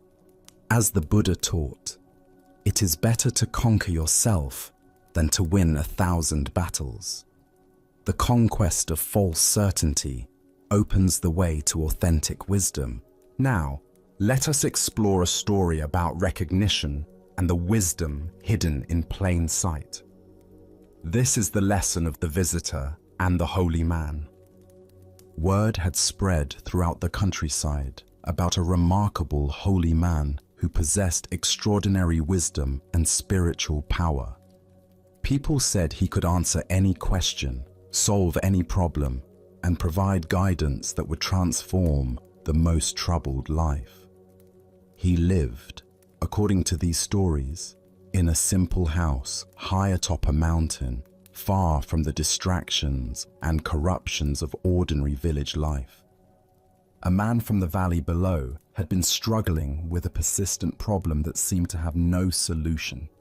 He had tried everything he could think of, consulting friends, seeking advice from local elders, even visiting other teachers, but nothing had brought him the clarity or peace he desperately sought.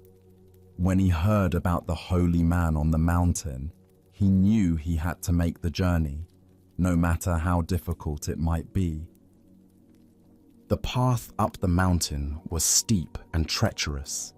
The man climbed for hours under the burning sun, his feet growing sore, his breathing labored, his water supply dwindling, but his determination never wavered. He was certain that once he reached the top and met this legendary figure, all his troubles would be resolved through the holy man's superior wisdom and spiritual insight. Finally, after a grueling climb that left him exhausted and dusty, he reached the simple house at the mountain's peak. The structure was modest and weathered, exactly what he had expected for someone who had transcended worldly concerns.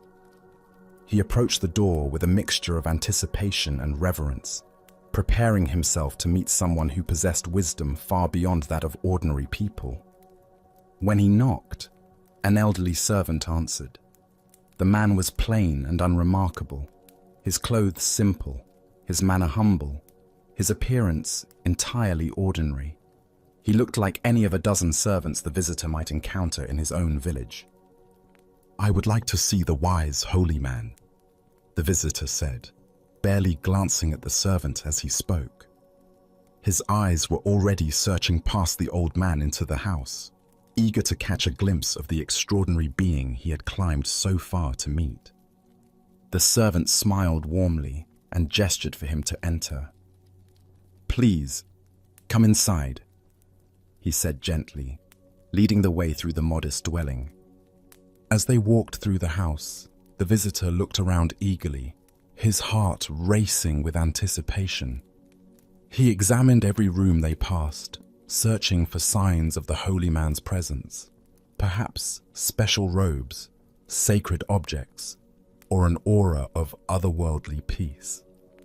The servant continued to guide him quietly through the simple rooms, past basic furnishings and ordinary household items. Before the visitor quite realized what was happening, they had walked through the entire house and arrived at the back door. The servant opened it and gestured toward the path that led back down the mountain. The visitor stopped abruptly, confusion and disappointment washing over him. "Wait," he said, turning to face the servant with growing frustration. "I didn't come all this way to be escorted through an empty house. I want to see the holy man. Where is he?" The old servant's smile deepened, and his eyes twinkled with gentle amusement. "You already have seen him," he said quietly. "But, more importantly, I have a teaching for you that will solve whatever problem brought you here today." The visitor stared at him, not understanding. This ordinary old man couldn't possibly be the legendary holy figure he had heard about. Where was the radiant presence, the obvious signs of spiritual attainment, the dramatic wisdom that everyone talked about? "Here is the teaching," the servant continued, his voice soft but carrying absolute conviction. "Everyone you meet in life, even if they appear plain and insignificant to you, see each of them as a wise, holy man or woman. If you can do this, if you can truly see the sacred in every person you encounter, then whatever problem you brought here today will be solved." Buddha's wisdom tells us, if you want to know your past, look at your present condition. If you want to know your future, look at your present actions. This tale unveils the profound truth that we find what we're prepared to see, and our capacity for recognition determines what wisdom becomes available to us. Why do we search for the sacred in special places and extraordinary people while overlooking the wisdom that surrounds us every day? Zen Buddhism points to our conditioning that associates spiritual truth with dramatic appearances, exotic circumstances, and obviously impressive figures. But the deepest teachings often come disguised as the most ordinary encounters. The visitor's problem wasn't really the external difficulty that brought him to the mountain. His deeper problem was his inability to recognize wisdom when it didn't match his preconceptions. He was so focused on finding someone who looked like his idea of a holy man that he almost missed the actual holy man standing right in front of him. Consider your own daily interactions. How often do you dismiss people because they don't seem impressive, educated, or obviously wise? The checkout clerk who greets you with genuine warmth, the janitor who works with quiet dignity, the child who asks innocent but profound questions. Any of these encounters might offer exactly the insight you need if you're prepared to receive it. This teaching transforms how we move through the world. Instead of searching for wisdom in special places or waiting for obviously enlightened teachers to appear, we begin to approach every person as a potential source of insight. The homeless person on the street, the difficult co-worker, even the family member who annoys us. Each becomes a teacher when we're ready to learn. Zen Master Dogen taught, to study the Buddha way is to study the self. To study the self is to forget the self. When we truly see others as sacred, we naturally forget our own ego's need to feel superior or special. The visitor's disappointment came from his attachment to being someone who had access to exclusive wisdom rather than someone who could recognize wisdom everywhere. The Buddha said, "Thousands of candles can be lighted from a single candle, and the life of the candle will not be shortened. Happiness never decreases by being shared." Every person carries this same capacity to kindle understanding in others, but only when we approach them with the recognition that they might have something valuable to offer. Look deeply at your current relationships and daily encounters. Where might you be overlooking wisdom because it comes in an ordinary package? What would change in your interactions if you truly treated every person as someone who might be a disguised holy man or woman? Tonight, as you consider the various people in your life, family members, colleagues, strangers you encounter, can you practice the holy man's teaching? Can you look past surface appearances and social roles to see the deeper wisdom that every conscious being carries? Can you approach tomorrow's interactions with the recognition that your next teacher might be standing right in front of you, waiting to be seen? As the Buddha observed, in the sky, there is no distinction of east and west. People create distinctions out of their own minds and then believe them to be true. The distinction between holy and ordinary, wise and simple, teacher and student exists primarily in our own minds. When we learn to see past these artificial categories, we discover that wisdom is everywhere, waiting patiently for our recognition. Let us now turn to a story about the relationship between outer circumstances and inner cultivation. This is the tale of the horse and the mind.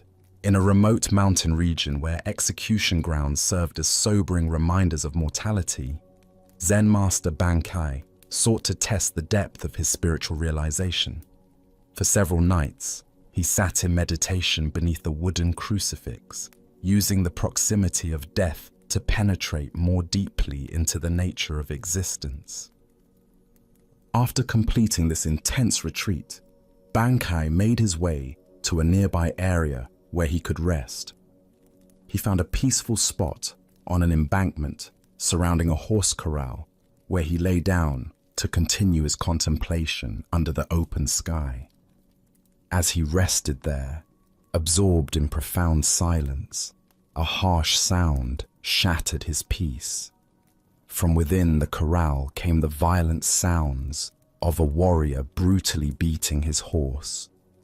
The animal's cries mixed with the sharp crack of a whip and angry shouts of a man losing control. Master Bankai observed this scene with growing concern.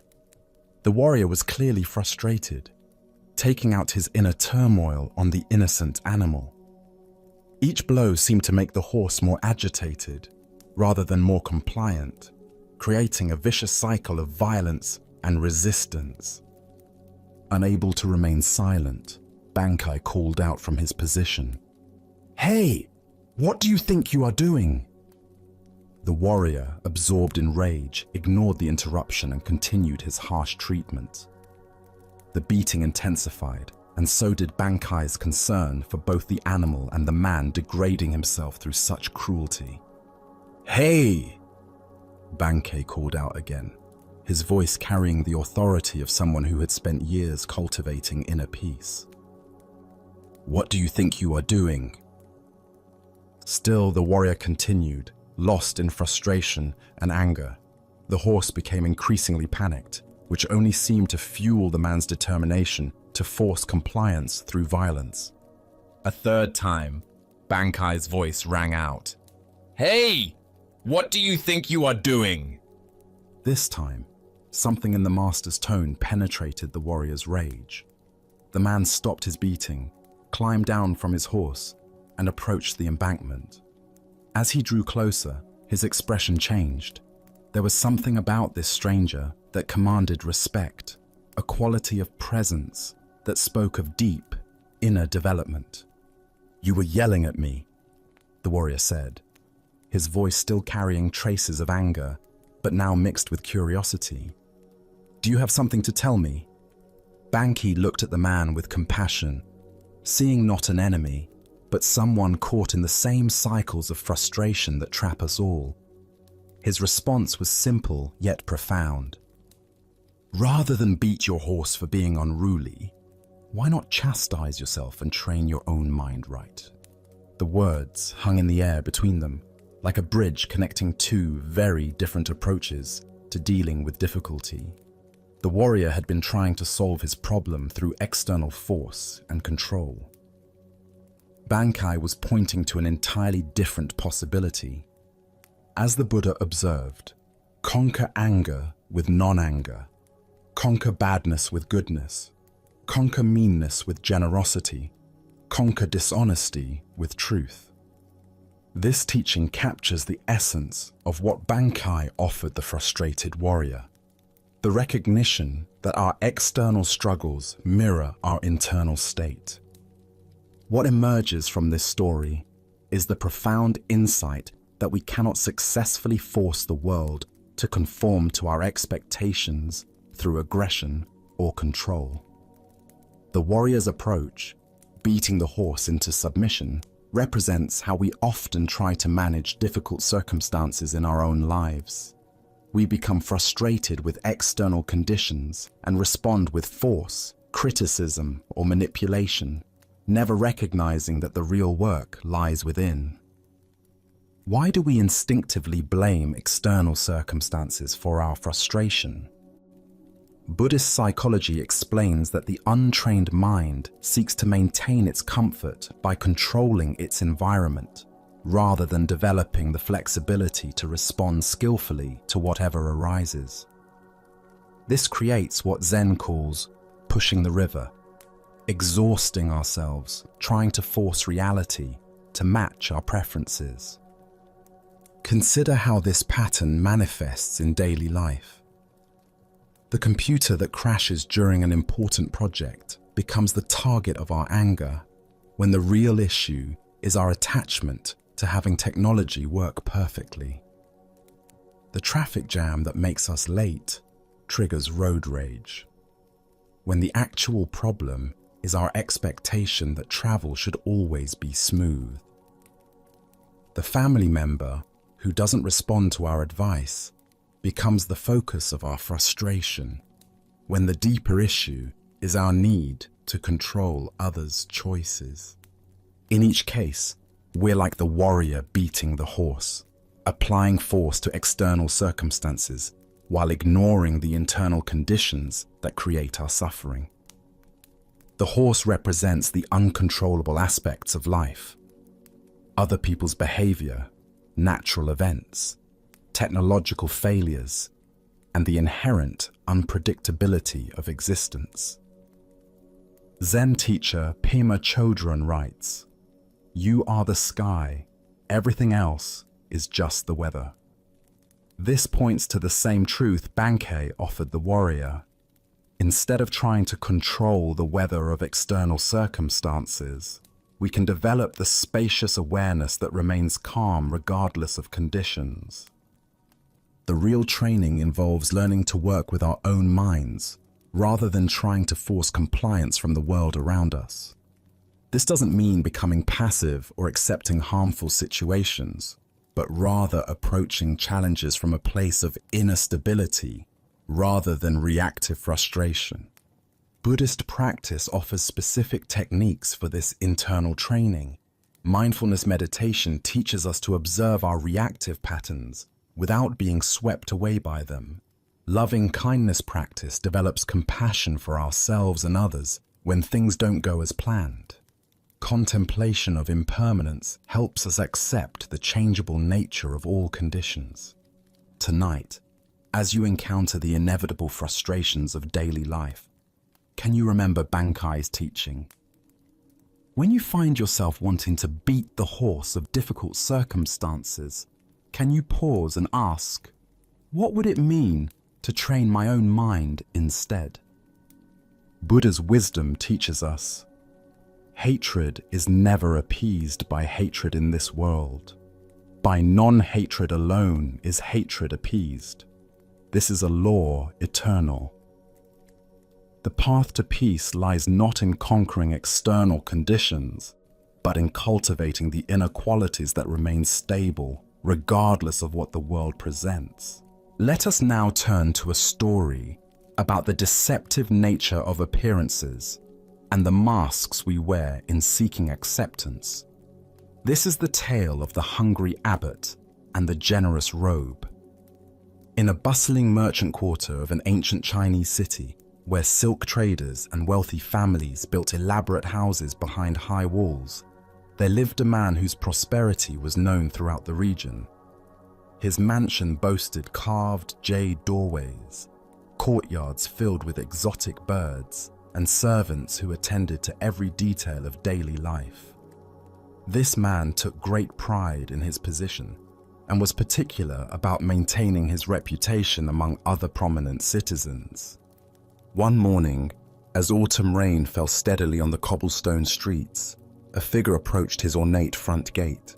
The visitor was a Zen abbot from a mountain monastery, but he appeared as nothing more than a beggar. His simple brown robes were patched and worn thin from years of use. His sandals were cracked and muddy from walking mountain paths, and his wooden begging bowl showed the stains and scratches of countless meals received in charity.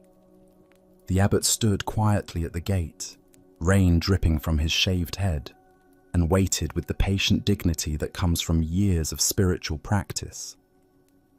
When the gatekeeper finally noticed him, the man's expression immediately showed disdain. "What do you want, beggar?" the gatekeeper asked harshly, not bothering to bow or show any respect. "This is the house of an important man. We have no scraps for wanderers." "I am traveling and seeking alms," the abbot replied gently. "Perhaps your master would offer a simple meal to a monk." The gatekeeper looked him up and down with obvious contempt. These ragged clothes, this worn appearance. Clearly this was just another vagrant trying to take advantage of his master's household. "Be gone," he commanded. "My master does not waste food on beggars. Seek your charity elsewhere." The abbot accepted this rejection without anger or argument. He simply bowed, turned, and walked back into the rain, his empty bowl tucked beneath his arm. Several hours later, as the afternoon sun broke through the clouds, the same figure returned to the same gate. But now everything had changed. The abbot wore his formal ceremonial robes, rich golden silk embroidered with intricate patterns, a magnificent purple sash across his shoulders, and prayer beads carved from precious wood. His bearing remained humble, but his appearance now spoke unmistakably of high spiritual rank and monastery wealth. This time, when the gatekeeper saw him approaching, his entire demeanor transformed. "Welcome, honored master," he exclaimed, bowing deeply. Please enter. My master will be so pleased to receive such a distinguished visitor." The rich man himself hurried out to greet the abbot personally, offering elaborate bows and flowery words of welcome. "Venerable sir, what an honor for our humble household. You must join us for our finest meal. Please allow us to serve you." They ushered the abbot into their most elegant dining room, where servants quickly prepared a sumptuous feast. Delicate fish, perfectly seasoned vegetables, fragrant rice, and sweet desserts filled the low table. The rich man sat opposite the abbot, beaming with pride at his ability to host such an important religious figure. As the first course was served, the abbot did something completely unexpected. Instead of eating, he carefully removed his beautiful ceremonial robe and folded it with great attention. Then, with deliberate precision, he placed the folded robe directly in front of the feast, as if it were the honored guest. Standing up with quiet dignity, the abbot spoke clearly so all present could hear. "This meal is not for me, it is for the robe." Without another word, he walked out of the house, leaving behind both the magnificent feast and the rich man's stunned realization of his own superficial judgment. Buddha's wisdom reminds us, judge not by appearances. A rich heart may be under a poor coat.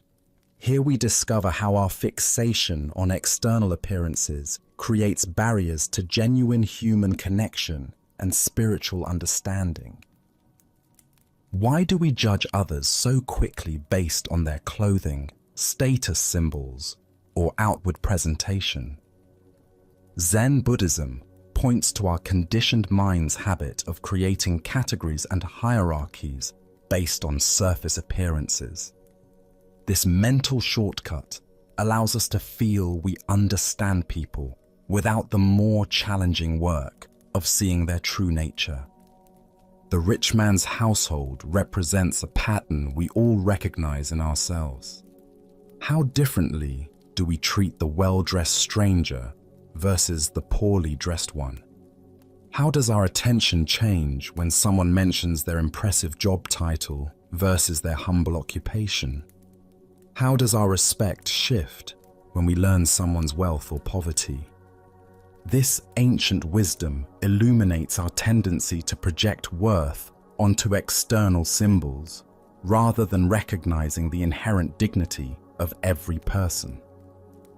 The abbot remained exactly the same person in both encounters.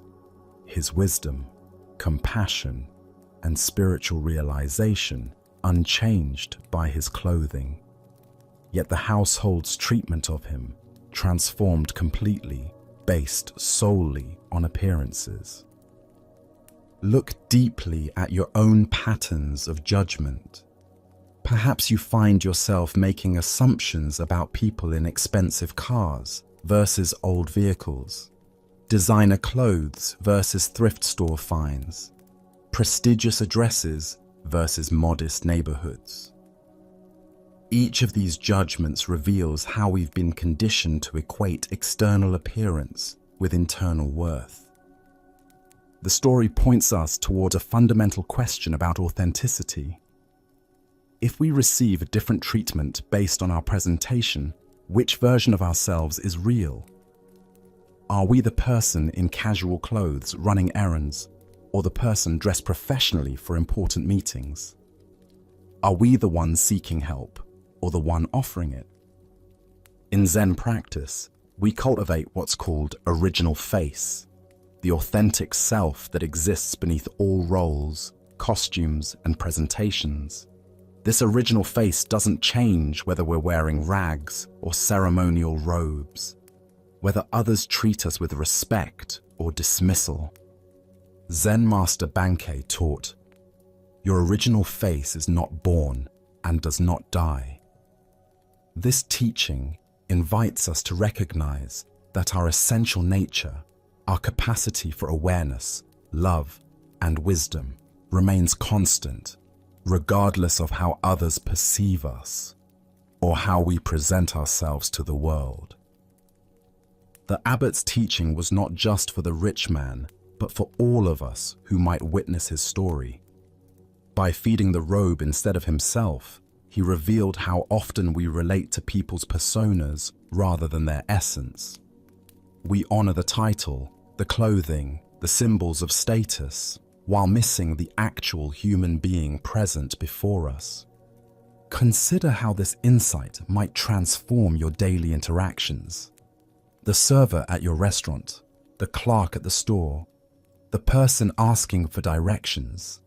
Each carries the same essential dignity as the most honored guest.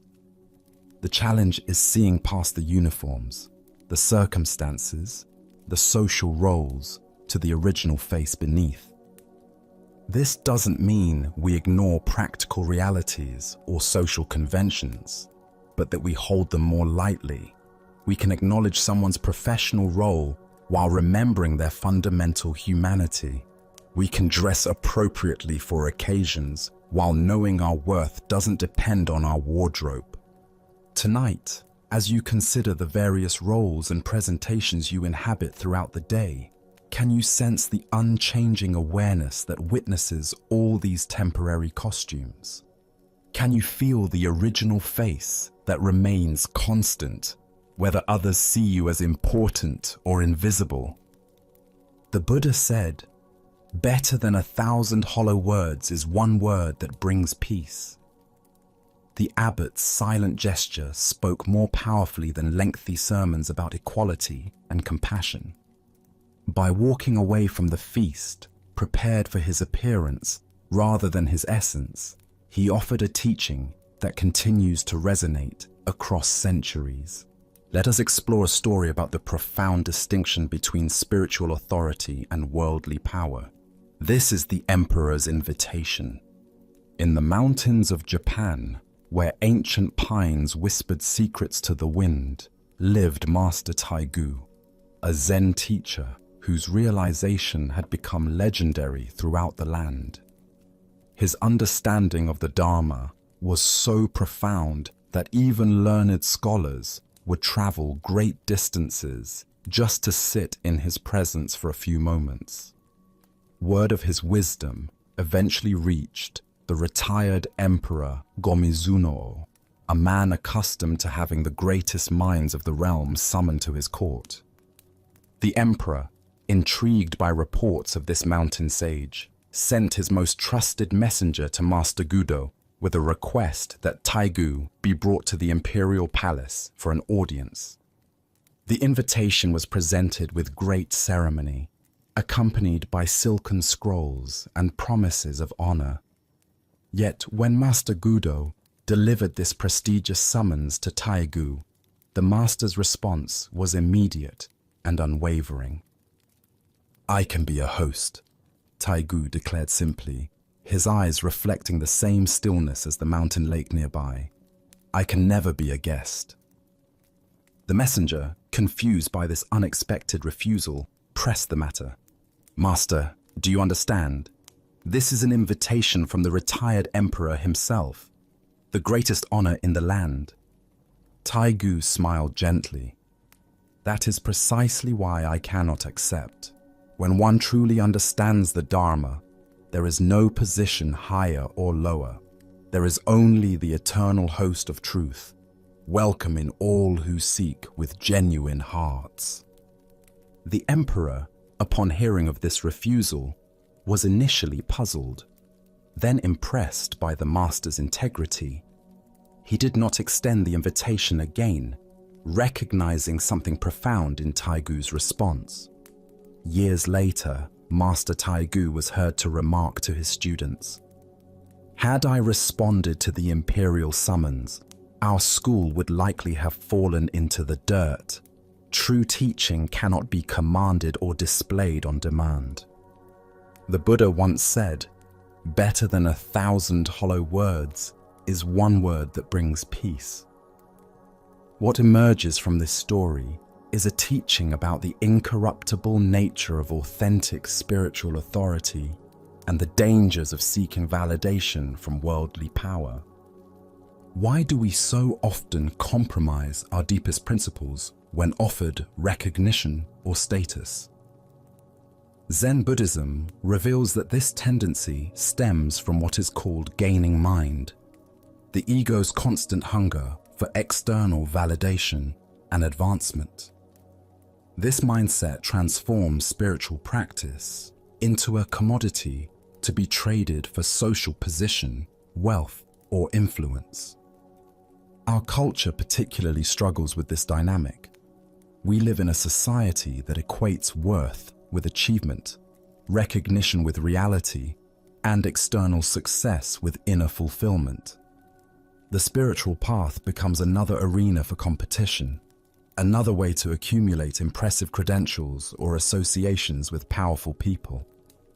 Consider how often we modify our authentic expression to gain approval from those we perceive as having authority over our lives.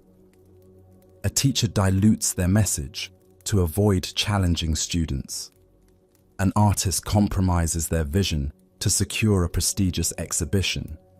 A spiritual practitioner adopts fashionable teachings rather than following their genuine understanding. Zen teacher Suzuki Roshi observed, "In the beginner's mind, there are many possibilities, but in the expert's mind, there are few." When we become attached to being seen as experts, as people worthy of imperial invitations, we lose the fresh, humble awareness that allows genuine wisdom to flow through us.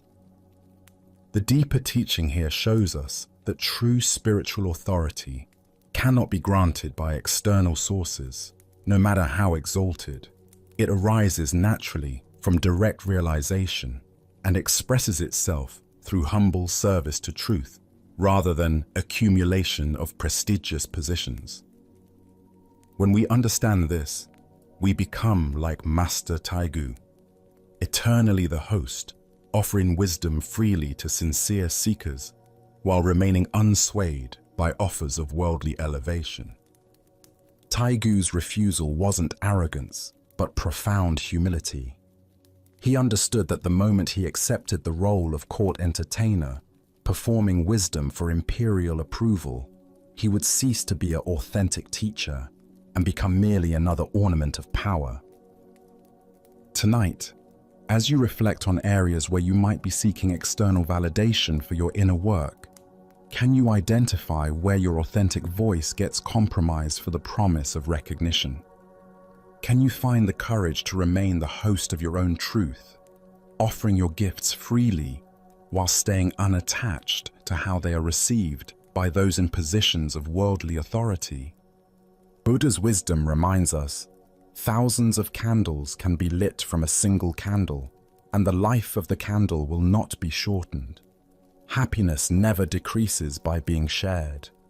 True spiritual authority increases through generous sharing, not through association with power.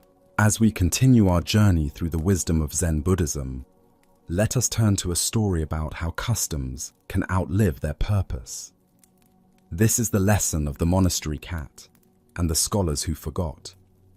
In a peaceful monastery nestled in the mountains, a community of monks dedicated themselves to regular meditation practice.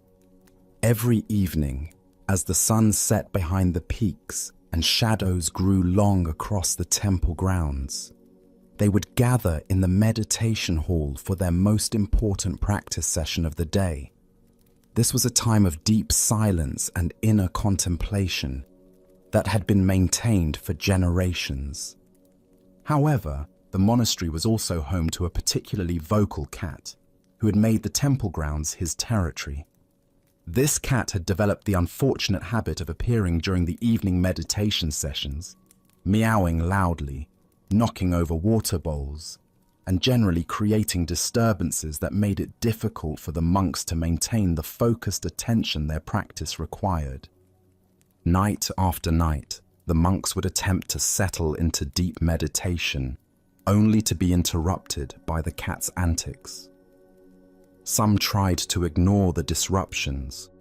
Others attempted to gently shoo the animal away, but nothing seemed to work consistently.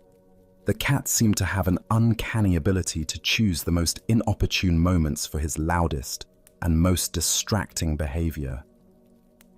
Finally, the spiritual teacher who led the community decided that practical action was needed.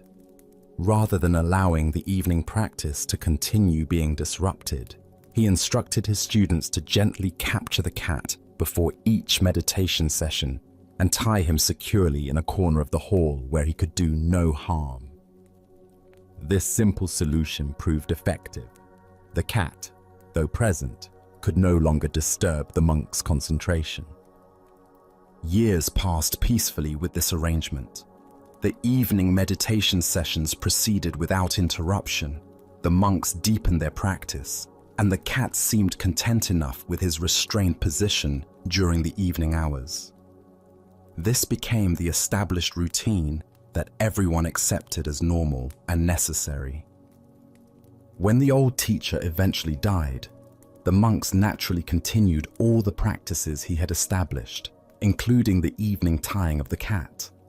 After all, this had been part of their master's wisdom, a tradition he had instituted for important spiritual reasons. They didn't question whether the practice was still necessary. It had simply become an integral part of their evening routine.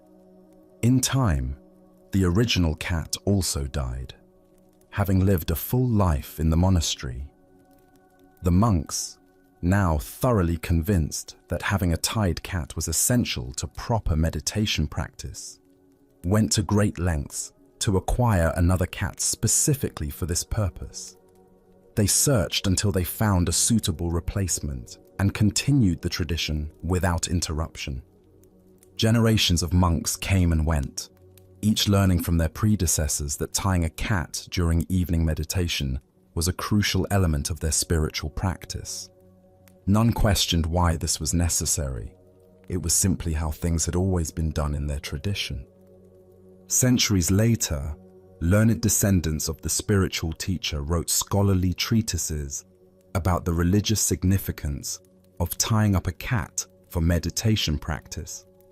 They developed elaborate theories about the symbolic meaning of the restrained cat, its representation of taming the wild mind, and its importance in creating the proper spiritual atmosphere for contemplation. Buddha's wisdom teaches us, do not believe in anything simply because you have heard it. Do not believe in traditions because they have been handed down for many generations. This tale unveils how easily practical solutions can transform into meaningless rituals when we stop questioning their original purpose. Why do we continue practices long after their usefulness has ended, simply because they've become traditional? Zen Buddhism emphasizes the importance of understanding the spirit behind forms, rather than blindly following inherited customs that may no longer serve their intended function. The original teacher's decision to tie the cat was purely practical, a simple solution to a specific problem. But over time, this practical measure became ritualized, then sacralized, then analyzed as if it contained profound spiritual meaning that had always been intentional. Consider the various traditions, rules, and customs in your own life, both personal and cultural. How many of these practices do you follow simply because that's how it's always been done, rather than because they serve a current purpose? The monastery's cat represents all the meaningless forms we maintain out of habit rather than wisdom. This teaching applies to spiritual practices, workplace procedures, family traditions, and social customs. Over time, solutions to specific problems can become rigid requirements that persist long after the original problems have disappeared. What began as skillful means becomes empty ritual. In Zen practice, we learn to distinguish between the finger pointing at the moon and the moon itself, between the forms that serve awakening and awakening itself. The tied cat was never the point. Peaceful meditation was the point. But succeeding generations lost sight of this distinction. The Buddha said, "My teaching is like a raft. It is for crossing over, not for holding onto." The cat-tying tradition represents what happens when we turn temporary rafts into permanent shrines, mistaking the means for the end. Look deeply at the various practices and traditions you maintain. Which ones still serve their original purpose, and which ones have become empty forms you follow out of habit? What would it mean to honor the spirit of these practices while remaining flexible about their forms?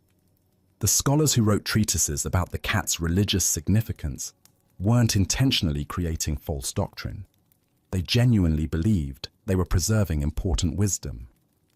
But their analysis was built on a foundation they didn't understand, leading to elaborate explanations of something that had never been intended as spiritual practice. Tonight, as you consider the various routines, traditions, and practices in your life, can you remember the original cat and the practical problem it solved?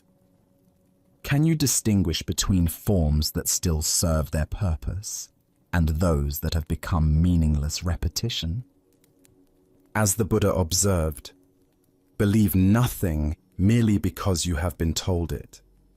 But after observation and analysis, when you find that anything agrees with reason and is conducive to the good and benefit of one and all, then accept it and live up to it. True spiritual maturity involves continuously examining our practices to ensure they serve their intended purpose, rather than simply preserving forms because they've become familiar. Let us now turn to a story about the most profound spiritual truth hiding in the most obvious place. This is the dialogue between Joshu and Nansen about the ordinary mind. In a quiet mountain monastery where morning mist drifted between ancient pine trees and the sound of temple bells echoed across distant valleys, two masters engaged in a conversation that would illuminate the very heart of Zen understanding. Joshu, despite his own considerable wisdom and years of practice, approached his teacher Nansen with the earnestness of a sincere student seeking to understand the deepest mysteries of existence. The two men sat facing each other in the temple's meditation hall, where countless seekers before them had wrestled with the same fundamental questions about the nature of awakening. Joshu's inquiry came from a place of genuine perplexity. After years of intensive practice, meditation and study, he still felt uncertain about the very foundation of the spiritual path. "Master," Joshu began with characteristic directness, "what exactly is the way? With all our practices and teachings, what are we ultimately seeking?" Nansen's response was immediate and surprisingly simple. "Ordinary mind is the way," he replied, as if stating the most obvious fact in the world. This answer clearly puzzled Joshu, who had expected something more esoteric, more complex, more removed from everyday experience. "If ordinary mind is the way," he pressed further, "then should we direct ourselves toward cultivating it? Should we make it our spiritual goal?" Nansen shook his head gently. "If you direct yourself toward it, you immediately go away from it," he explained. "The very effort to attain ordinary mind makes it extraordinary, and therefore no longer ordinary." Now Joshu found himself in what seemed like an impossible logical bind. "But Master, if we don't try to cultivate or attain anything, how can we ever know that this ordinary mind is actually the way? How can we recognize it without some form of practice or effort?" Nansen's final response cut through all philosophical complexity with razor-sharp clarity. The way does not belong to knowing or not knowing. Knowing turns the way into a concept, an object of understanding, which is illusion. Not knowing turns it into blankness, which misses its vibrant presence. If you truly realize the way without doubt, it becomes like the great void, so vast and boundless that it contains everything. How then could there be any distinction between right and wrong, sacred and mundane, ordinary and extraordinary? At these words, something shifted fundamentally in Joshu's understanding. The seeking mind that had been grasping for answers suddenly relaxed, and he experienced a moment of complete clarity, not the clarity of understanding something new, but the clarity of recognizing what had been present all along. Buddha's wisdom reminds us, there is nothing to seek and nothing to find. Everything is already here. The heart of this lesson lies in recognizing that what we seek through spiritual practice is not some special state of consciousness, but rather the ordinary awareness that is reading these words right now. Why do we struggle to accept that ordinary mind is the way? Zen Buddhism points to our deep conditioning that spiritual truth must be extraordinary, mystical, or dramatically different from our everyday experience. We imagine enlightenment as a permanent state of bliss, cosmic consciousness, or supernatural abilities, when in reality, it is simply the natural state of awareness without the overlay of seeking and striving. Our spiritual seeking often becomes its own obstacle. Like a person frantically searching for glasses while wearing them, we exhaust ourselves looking for something we already possess. The very effort to attain a special spiritual state creates the sense of separation between seeker and sought, between the ordinary self and some idealized, awakened self. Consider how your own mind works in this very moment. Thoughts arise and pass away. Sensations appear in your body. Sounds reach your ears. Emotions flow through your awareness. This natural functioning of consciousness, without any special effort or concentration, is what Nansen calls ordinary mind. It is already enlightened, not because it achieves some particular state, but because it is the very space in which all states appear and dissolve. Zen Master Huang Po taught, "Your everyday mind, that is the way, just like now, without seeking anything, without grasping after the fruits of Zen, just this mind that thinks and feels and perceives. This is Buddha." This ordinariness is precisely what makes it so difficult to recognize. We keep looking past it for something more impressive.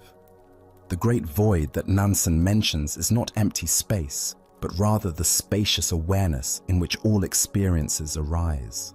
Like the sky that remains unchanged whether filled with clouds or clear, this awareness remains constant through all the changing contents of experience. Joy and sorrow, clarity and confusion, peace and agitation, all appear and disappear within this unchanging background of ordinary awareness. This understanding revolutionizes our approach to spiritual practice. Instead of trying to achieve some special state, we learn to recognize the awareness that is already present. Instead of seeking to transcend ordinary experience, we discover the extraordinary nature of ordinariness itself. The sound of rain becomes as sacred as temple bells. Washing dishes becomes as profound as formal meditation. In Japanese aesthetics, there is a concept called wabi-sabi, finding beauty in imperfection and impermanence. This appreciation for the ordinary and imperfect reflects the same understanding that Nansen points toward. The way is not found in perfected states, but in the natural flow of life exactly as it is. Tonight, as you experience the simple fact of being aware of these words, aware of your breathing, aware of the sounds around you, can you recognize this ordinary awareness as what you have been seeking all along? Can you relax the effort to become something other than what you already are? As the Buddha taught, peace comes from within. Do not seek it without. The way is not a destination to reach, but the very ground you are already standing on. In accepting your ordinary mind as Buddha mind, you discover that the spiritual journey was never about going somewhere else, but about recognizing where you have always been. Now, let us explore a Zen story about the unexpected power that emerges from true humility. This is the tale of the monk whose greatest strength lay hidden beneath apparent weakness. Busugai was born into a family of renowned warriors, inheriting not only their fierce courage, but also their formidable physical power. Despite entering Buddhist orders at the tender age of 12, he never abandoned his martial training. Under monastic robes beat the heart of a fighter who had mastered archery, horsemanship, and every traditional combat art. His strength was legendary. It was said he could punch a hole through almost anything. The monks at his temple called him the monk with punching power. though few outside the monastery knew of his extraordinary abilities. During the turbulent mid-19th century, Japan was convulsed by civil unrest as old orders crumbled and new powers emerged. Into this chaos came a warrior band known as the New Elite, ambitious fighters who had come to Kyoto hoping to seize power in the changing political landscape. These men were crude, arrogant, and violent, terrorizing ordinary townspeople with their swagger and their swords.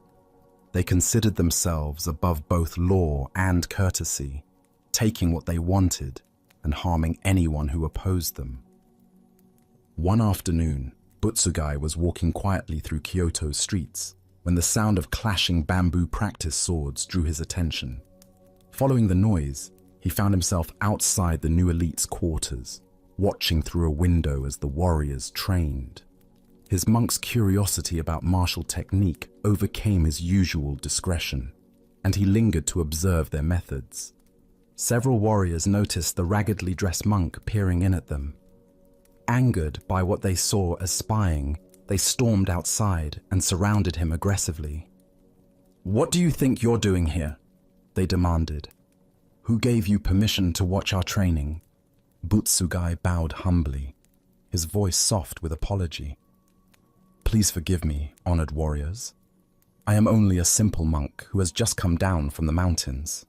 I heard sounds of training and was curious. I meant no offense." The warriors exchanged knowing glances, seeing an opportunity for cruel entertainment.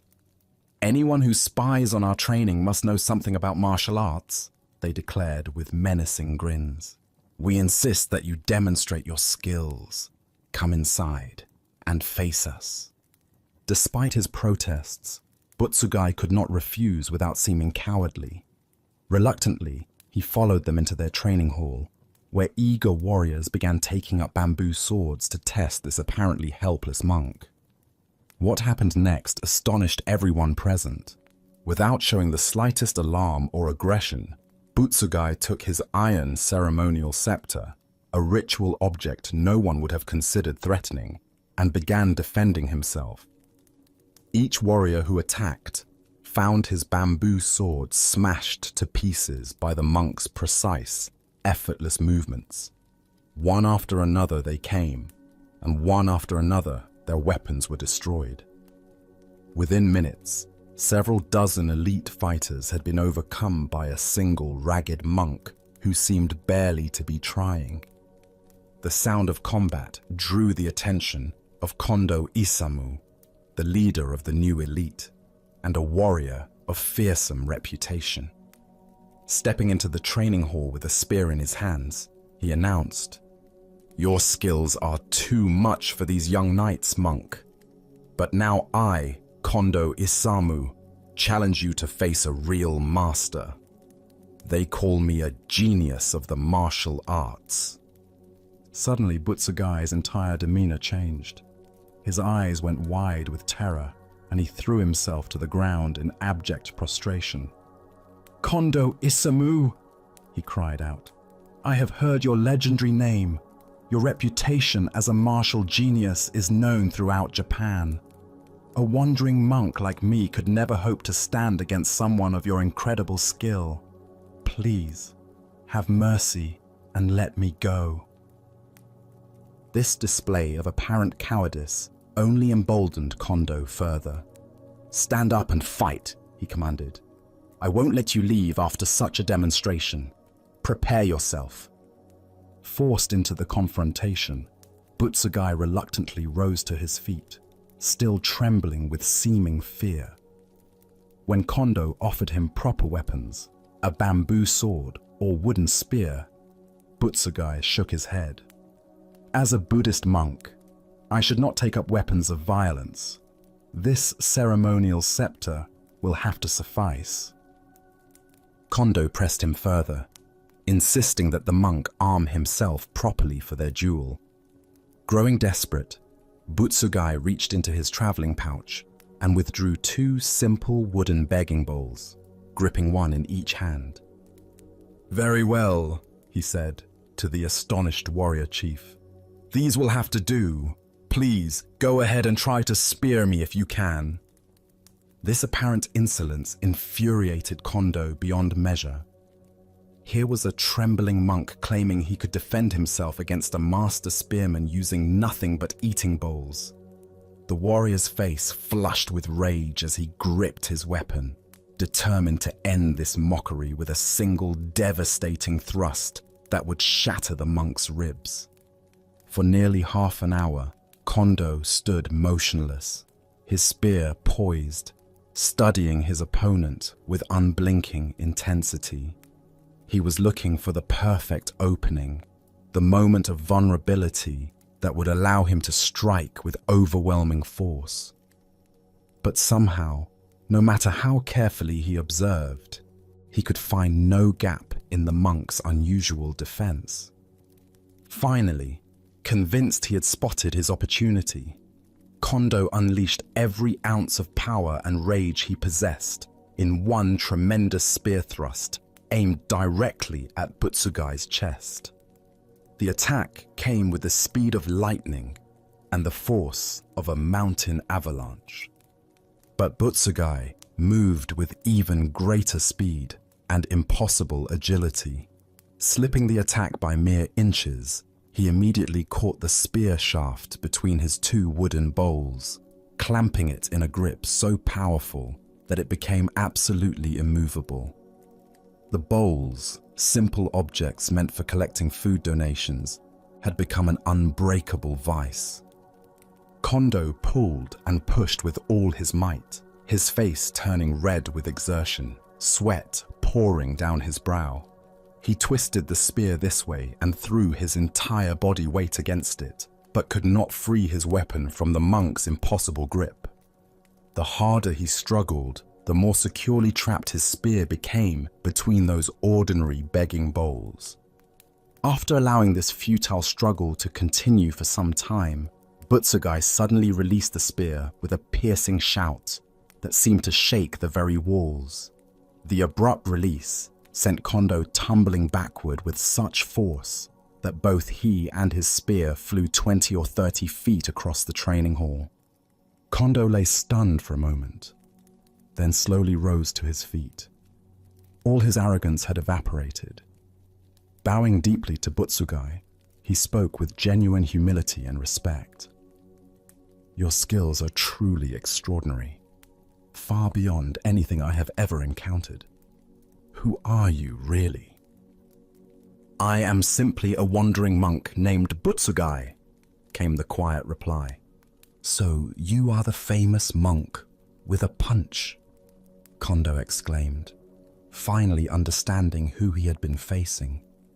From that moment forward, he treated his former opponent with the greatest reverence. Word of this encounter spread throughout the ancient capital, and Butsugai's reputation grew far beyond the monastery walls.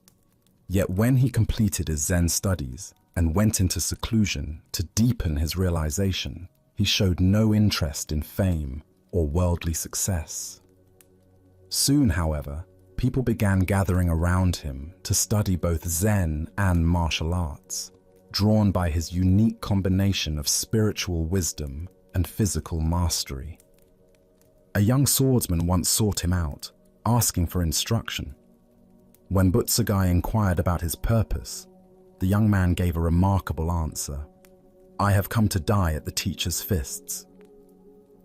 Impressed by this attitude of total surrender, Butsugai allowed the swordsman to stay and presented him with a verse to contemplate. Even the power of the howling spirit, a single layer of mosquito netting. Through meditation on this paradoxical teaching, the young man eventually achieved deep understanding of what he called the hidden essence of jujitsu, the gentle art. He later became renowned throughout Western Japan, always crediting Butsugai's verse for his insight.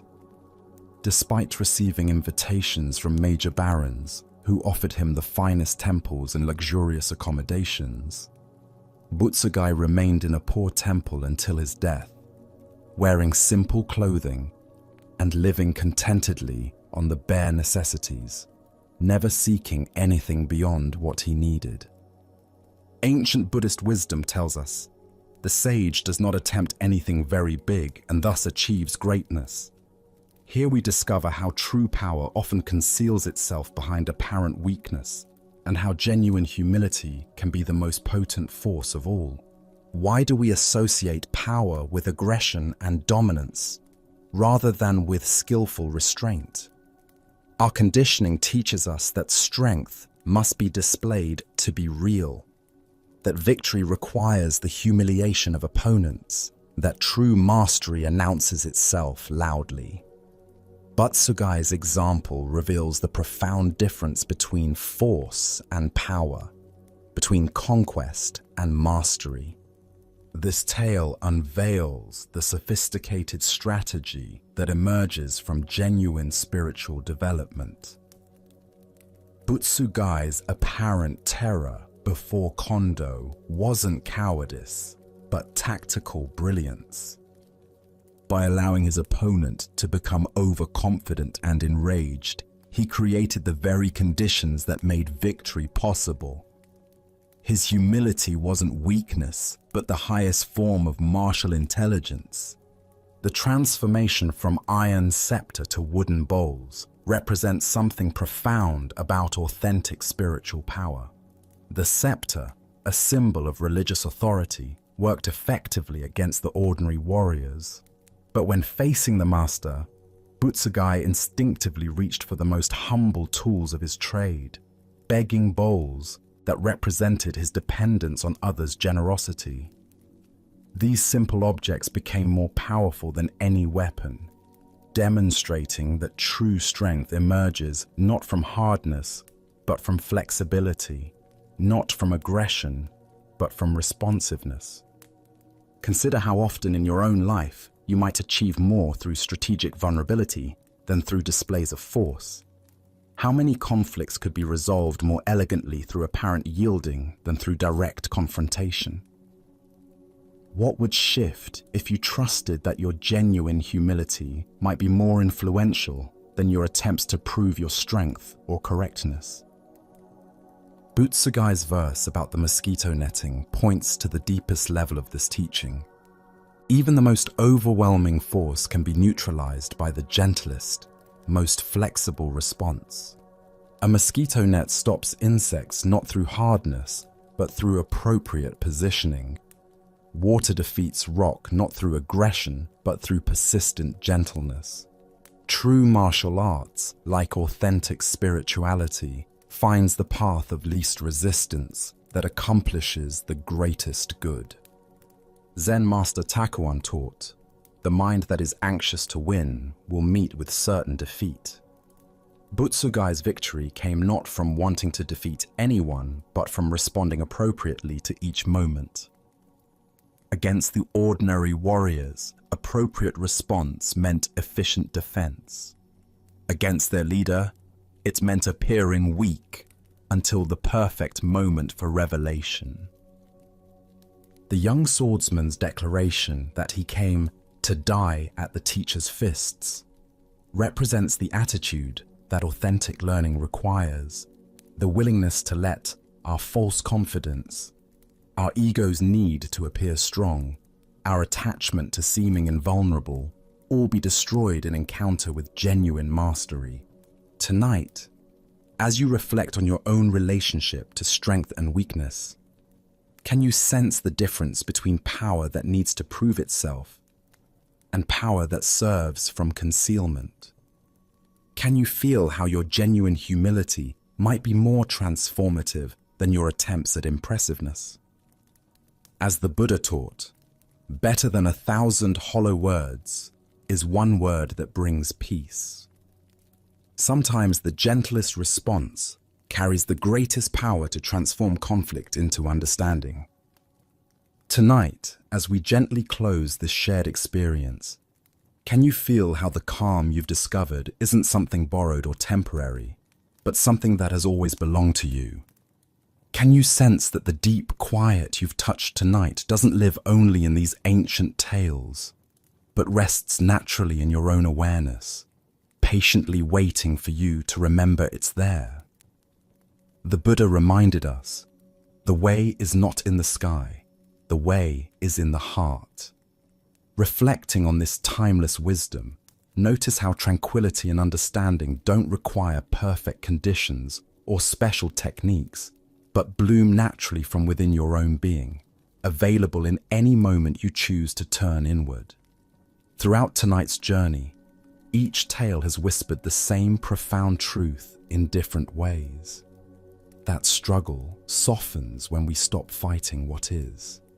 That freedom emerges naturally when we let go of what we cannot control. And that genuine peace arises from seeing clearly, beyond our stories and reactions. Even if your thoughts wander tomorrow, even if worry tries to return, the understanding you've absorbed tonight has taken root in the depths of your mind, ready to steady you whenever you need it most.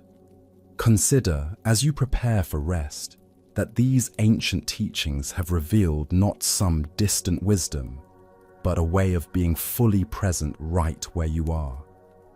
In the stillness that follows, allow yourself to notice how your breathing has deepened, how your body has settled, and how your mind now rests untroubled and clear. These stories are gentle reminders that true understanding isn't hidden in distant places or complex philosophies. It lives quietly in the simple act of paying attention to this moment, exactly as it is.